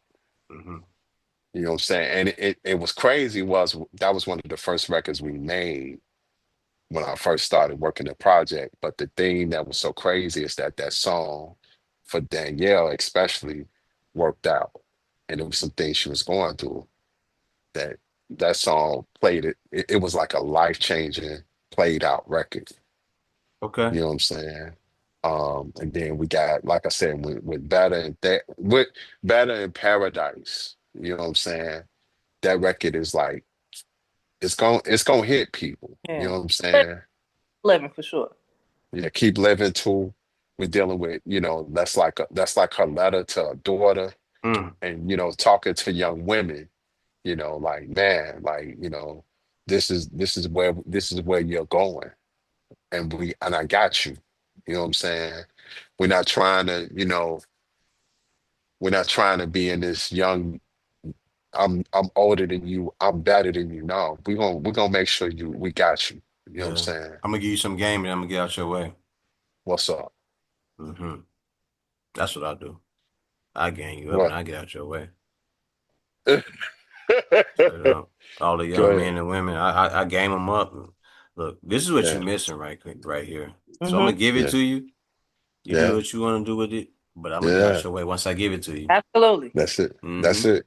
That's it. And that's how that song Keep Living. Keep Living is actually the shortest song on the project. She do Mm. it no hook, straight verse.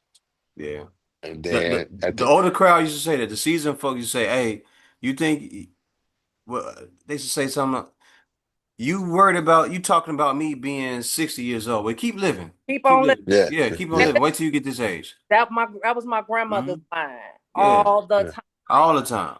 And the moment that my daughter, obviously seeing me go through some things, losing my mother, Hmm. her coming of age, that the moment I said it to her, I'm like, it's just There it is. cycle continues. But it makes sense now that I'm older because they used to say to me, "You ain't been through nothing. Wait till you reach 40, 45. Keep on living." yeah, Keep Yeah. yeah, on living. yeah. And they weren't wishing death on you. They was like, well, No, your time gonna expire. They said, no, keep on living. living. Yeah. Keep on living. Wait till Yeah. you get here. Yeah, Wait till you yeah, get here. Wait till you hit 50, 55 years old and you know what your body feels like and you wish you had that young body to prepare yourself for these Yeah. times and everything. Oh, you yeah, think you know what it's like to live? Keep on living. Yeah. yeah. That's Yeah, exactly what. exactly, You ain't accomplished exactly. nothing now. Wait till you get 40 years old and you looking back wondering what you did with your time. Just keep on Mm-hmm. living. Mm-hmm. Yeah, And you looking like, yeah, dang. Now as it yeah, resonates, and I'm like, I'm glad I did shit. I'm yeah, glad I got shit yeah. done, you know? Because there's a lot of Right. motherfuckers out there, they gonna wake up and like, I ain't did nothing with my time. Mm-hmm. Yeah, yeah, yeah. And there's a lot of songs that are life lessons. Mm-hmm. You know what I'm saying? Mm-hmm. So yeah, so we really want to do like when we do like if once we get to the show part, the Mm-hmm. show is going to be an experience. Like about like man, I know one of I could definitely tell Danielle like one of the songs like Better and Paradise. I'm gonna definitely get another DJ Mm-hmm. because some of those songs we're gonna have to sit down and just talk to them real good. You know what I'm saying?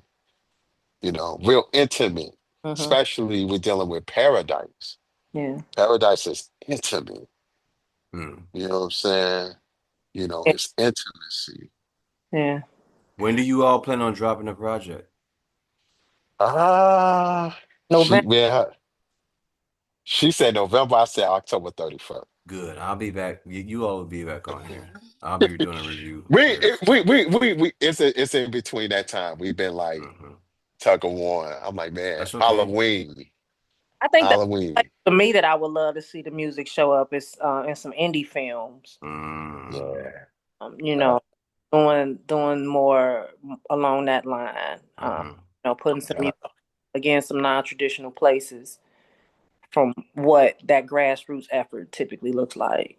Yeah. Okay. Well, I'll go back and listen to the music and give my critique and sit there with it and write my notes down. yeah. You Get your know. notes. You're gonna be writing a lot. I can Yeah. tell you that now. That's fine. I sent it to them too. They should have it as well. So you Okay. all will be back very, very, very soon. Yeah, feedback is so Yeah, welcome. Any feedback, we appreciate it. Yeah. Correct yeah, us, correct it. Yeah, we just yes. I'll critique it, they'll critique it, and we'll sit around and chop it up with you. You won't be mad about it. You're not on our bad side yet, so I'm excited personally because this sounds like y'all just put together some real pure hip hop that the game been missing, especially from a woman's voice. So I'm excited to listen to it. Thank you. I appreciate Yeah, I appreciate it. so I've been requesting Danielle for a while, and the last person I dealt with was Nakia, Yeah, and that was off and on for a couple episodes. And I was like, yo, there's a person that raps that you might want to introduce me to. You could bring her on here whenever you're ready. I don't know if like is she imaginary? Does she really exist? no, I've been in no, the trap she. house. Oh, I've been in the trap house. Yeah, we saw earlier today. We saw what was going on, but we're not gonna speak too much about that. But it's good to know that you actually exist, Sir. and me and him can finally put that together and make that happen to bring it to fruition. But I'm gonna sit Yeah, with it. I'm I gonna appreciate sit with it. Yeah. yeah, yeah. And you gonna sit with it. I'll Oh, you tell know you that. that. You know that. Oh, I know that. I've been like, man. So I don't. I'm not the biggest singer in the world. So people that sing, I can carry a tune. I can do all that stuff. I can rap. I do all that. That's my thing. And one of the people on this podcast know that I can do a bunch of stuff. Two of the people, three of the people might even know that. But when I sit there and listen to your music, I'm not trying to like pick you apart and make you sound like a bad person. I'm listening to it to see what type of emotion you inflect, right? What it is, the message you're trying to convey, and pull that out and see and let it sit with me and see how I feel about it. So that's all. Yeah, it's a ride. I love the journey Hmm. of the album. That's the thing I love about this album. It's a journey. Yeah, it Good, is for sure. Yeah, good. it's a journey. Like I said it. It's like you in the Mercedes Benz or Lexus coupe on a road trip or something. You Hmm. know what I'm saying? Good, And you taking a getaway ride. You know what I good, mean? From a lot of shit. You know what I mean? good. You know?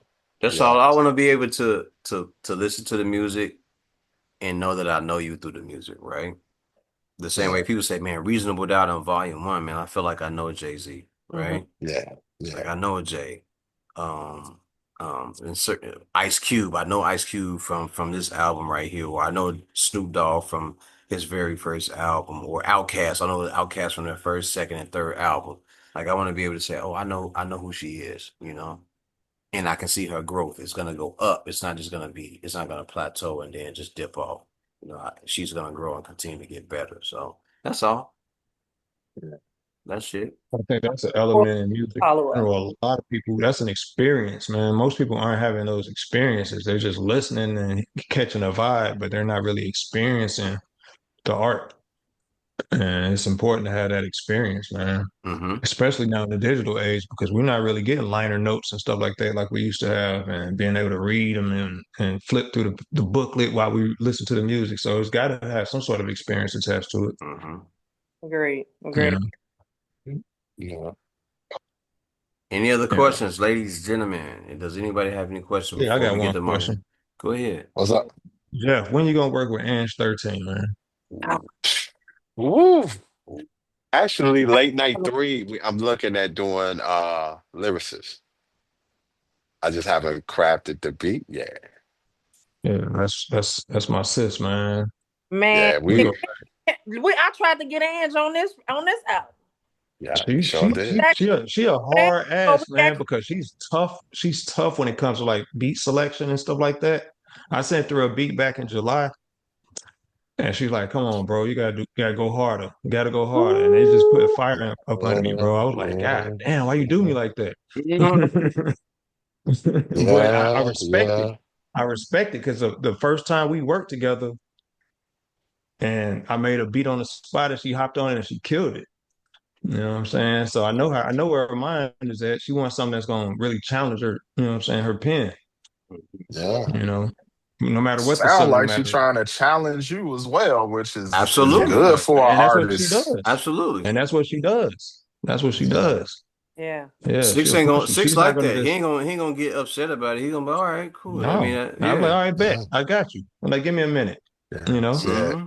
Yeah. Like so far on with late night three so far, it- I'm really leaning to I'm dropping a single called Stand on Business. Mm.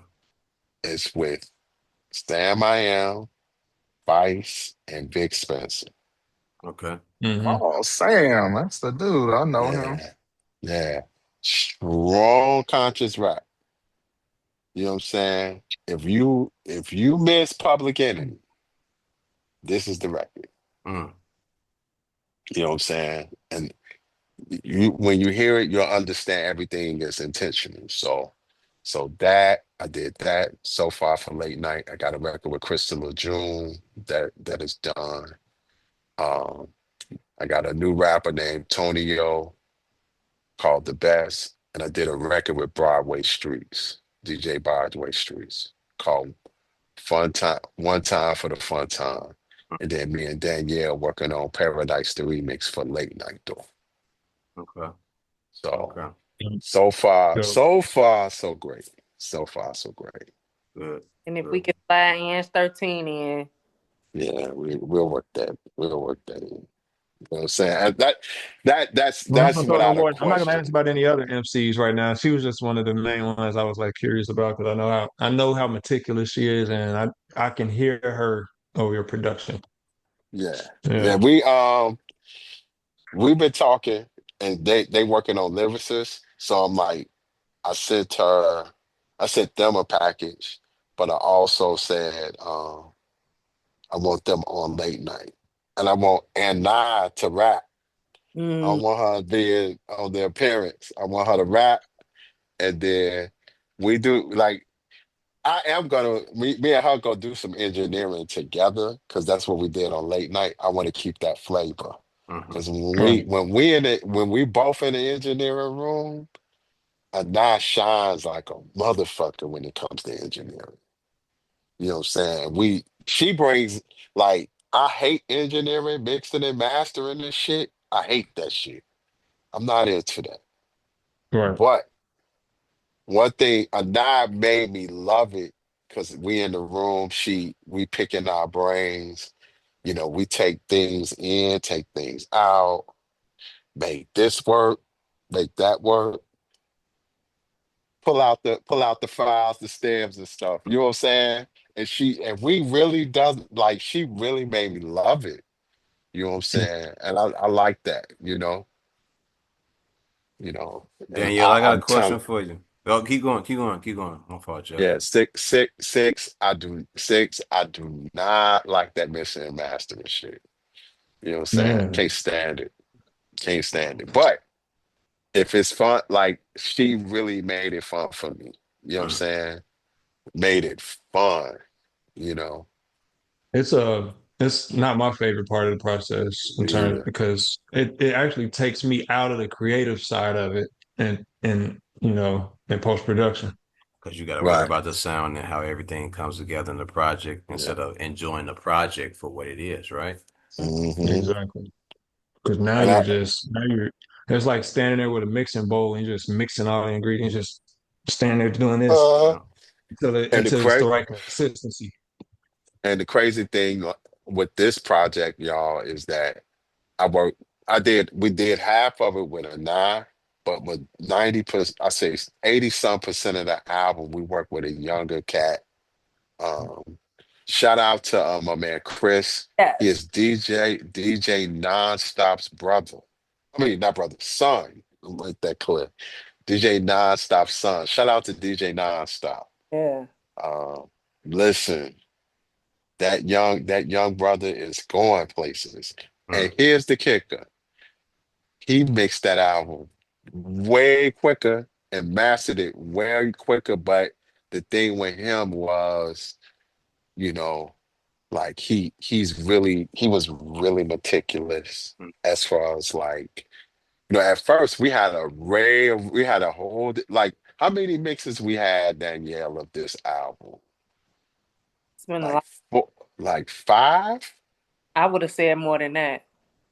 Yeah, we had different mixes of this project. Mm. Um, way like a lot of different kind of mixes. Yeah, especially We distance, because we had the first songs mastered or mixed and mastered, and then when we did the last half, it was like we'd had to do everything all over again. So Hmm. yeah, it's been yeah.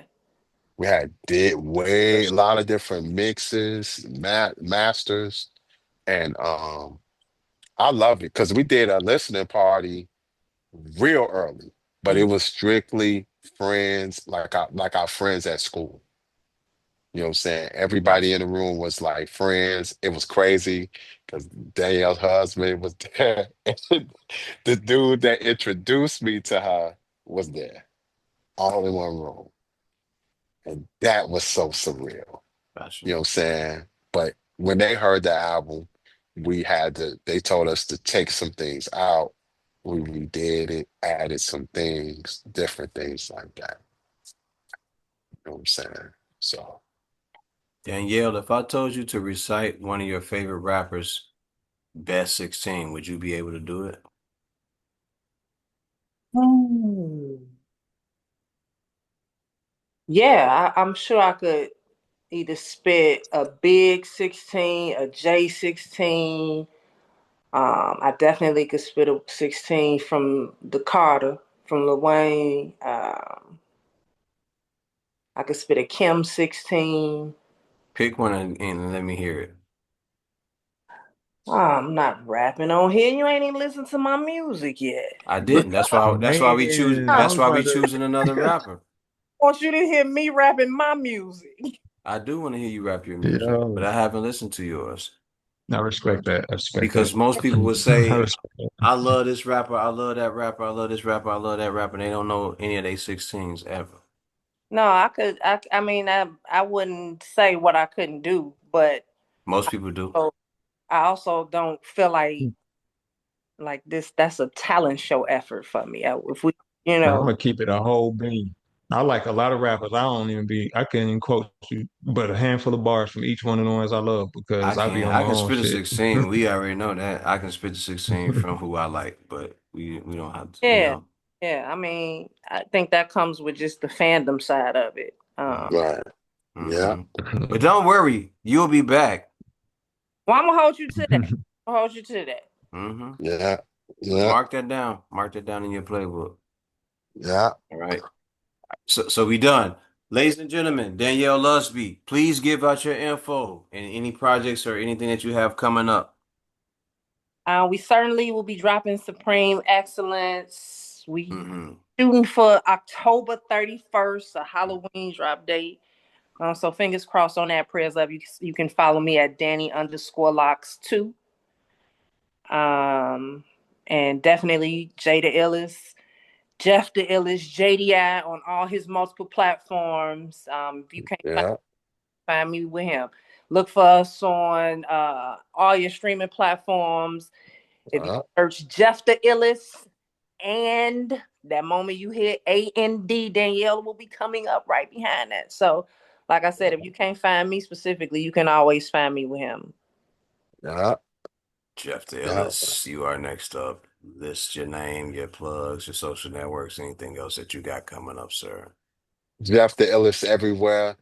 Uh-huh. Instagram, Jeff the Illest 1202. On the Tox JDI experience, the JDI experience. Um, phew. uh, me and Danielle's album, October the 31st, hopefully. Um, we work with the listening parties with the all women listening party will be invite only. Um, and then the general will be streaming. So that will be out everywhere. Nakia remix project on the way. That's coming. Danielle is on there. She got Don't Sleep the remix. Uh, and pretty much late night experience 3. Everybody knows JDI sometime in January. No, 2026, not January, just 2026. And it's on this way. And I'll be DJing everywhere. Your mama's house, your auntie, some club, whatever. You know what I'm saying? God's gift is Lock everywhere. in. Yeah. Lock in. That's up. Find me, Yeah, man. You yeah, know what I'm See, man. saying? yeah. C-Class, you got anything going on that you want to put out there before we get off here? Yeah, I have a new art collection dropping this Friday for Architects of Mars. You know, have to rep the brand, of course. The art collection is going to focus on like pop culture, some of our favorite hood movies like Belly, Paid in Full, things of that nature. So if you want to decorate your house, wear Yeah. it, whatever, holla at architectsofmars.com and Architects of Mars on IG and TikTok because my branding is very consistent. Same thing everywhere. 606, Critical Mass, Brethren. Do you need to plug anything? No, I got some sleeper shit coming soon. I've been cooking. I found my new muse, so I'm back at it. Couple beat tapes, a EP. I remixed a couple projects for our album that I found a new inspiration for. They sound a lot better to my ear now. So stay tuned. Critical Mass still cooking. Mm-hmm. All right. Always. Yeah. Always. And with that said, ladies and gentlemen, remember the mission statement when you're striving for greatness. God never puts you in the driver's seat if it's taken.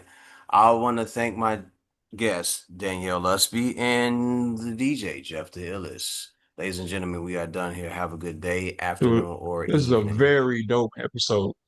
This episode is I don't okay, know. but It seems somebody like every didn't want to time. spit no bars.